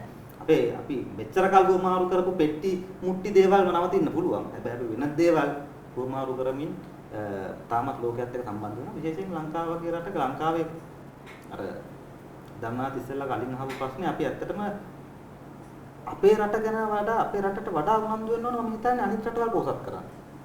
කියන්නේ දැන් අපේ ලංකාවට වැඩිපුරම ආර්ථිකයක් ගේන්නේ කොහොමද අර මැද පෙරදිගට වැඩ කරපු කාන්තාව. උතන මැද පෙරදිගට සල්ලි තිබුණොත් තමයි අපිට සල්ලි හම්බෙන්නේ. අනිත් එක අපේ රට දුවන්නේ කොහොමද? වෙන රටවල් වලින් දෙන ණය වලින්. උතන ඒ රටවල් වලට ණය දෙන්න පුළුවන්කමක් තිබුණොත් තමයි අපේ ආර්ථිකයක් තියෙන්නේ. උතන මේ අපි මේ කතා කරන අපේ රට ආරක්ෂා කරන්න කියලා අපේ තියෙන නිෂ්පාදන ධාරිතාව මොකක්ද? අපි මොනවාද කරගෙන තියෙන්නේ? අපේ ඉතිහාසෙත් එක්ක ගත්තන් පස්සේ අපි දැන් ඉන්නේ කොතනද?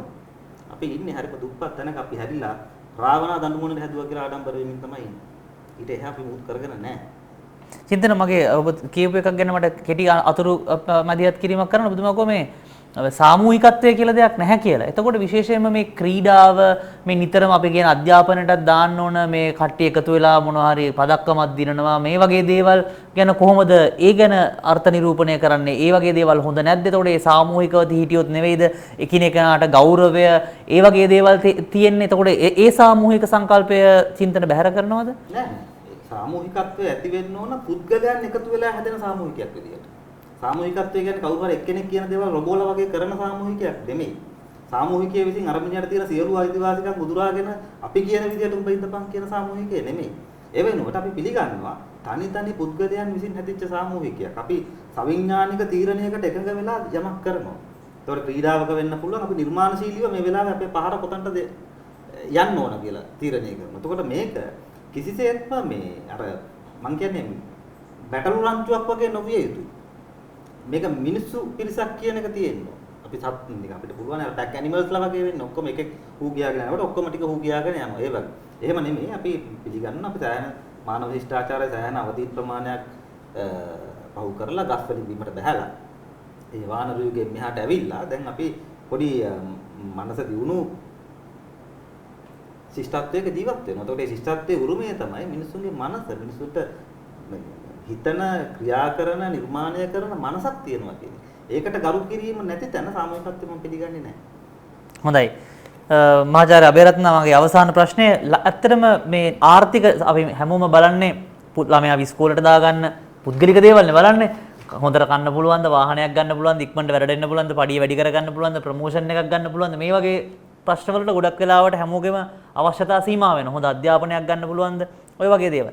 ඉතින් ඇත්තටම ආර්ථික නිදහස තිබුණොත් මිනිස්සුන්ට ඒ වගේ තැනකට තමන්ගේ අවශ්‍යතා ගන්න පුළුවන් තැනකට යන්න පුළුවන්ද? ඒකද ක්‍රමය? එහෙම නැත්නම් වෙනත් ක්‍රමයක් තියනවද මෙතෙන්ට යන්න මිනිස්සුන්ගේ අපි කියන්නේ පෞද්ගලිකව මේ ඇත්තටම ධනය ලබා ගන්න ඒ වගේ දේවල් කරගන්න පුළුවන්ද මේ ආර්ථික නිදහසත් එක්ක ගිහින්? මම හිතන්නේ ඔය කියව ප්‍රශ්න ලයිස්තුව ඔක්කොම ඇති වෙලා තියෙන්නේ ප්‍රධාන හේතුව තමයි අපි ආර්ථික නිදහස නැති කරගෙන තියෙන ඉතිහාසය තුල. ඒ නිසා තමයි අපිට අද ප්‍රශ්න වෙලා තියෙන ළමයාට ඉස්කෝලේ කොහෙද තියෙන්නේ? මට ජොබ් එකක් කොහෙද තියෙන්නේ? මගේ පඩිය වැඩි වෙන්නේ කවද්ද? මට ප්‍රොමෝෂන් එකක් හම්බෙන්නේ කවද්ද? ඔය ප්‍රශ්න ඔක්කොටම හේතුව සිද්ධ වෙලා තියෙන්නේ මූලික හේතුව වෙලා තියෙන්නේ අපි ඉතිහාසයේ ආර්ථික නිදහස නොපිහිටුවා නොගැනීම මතයි. ඒක තමයි මගේ කෙටි උත්තරය වෙන්නේ ඔකට.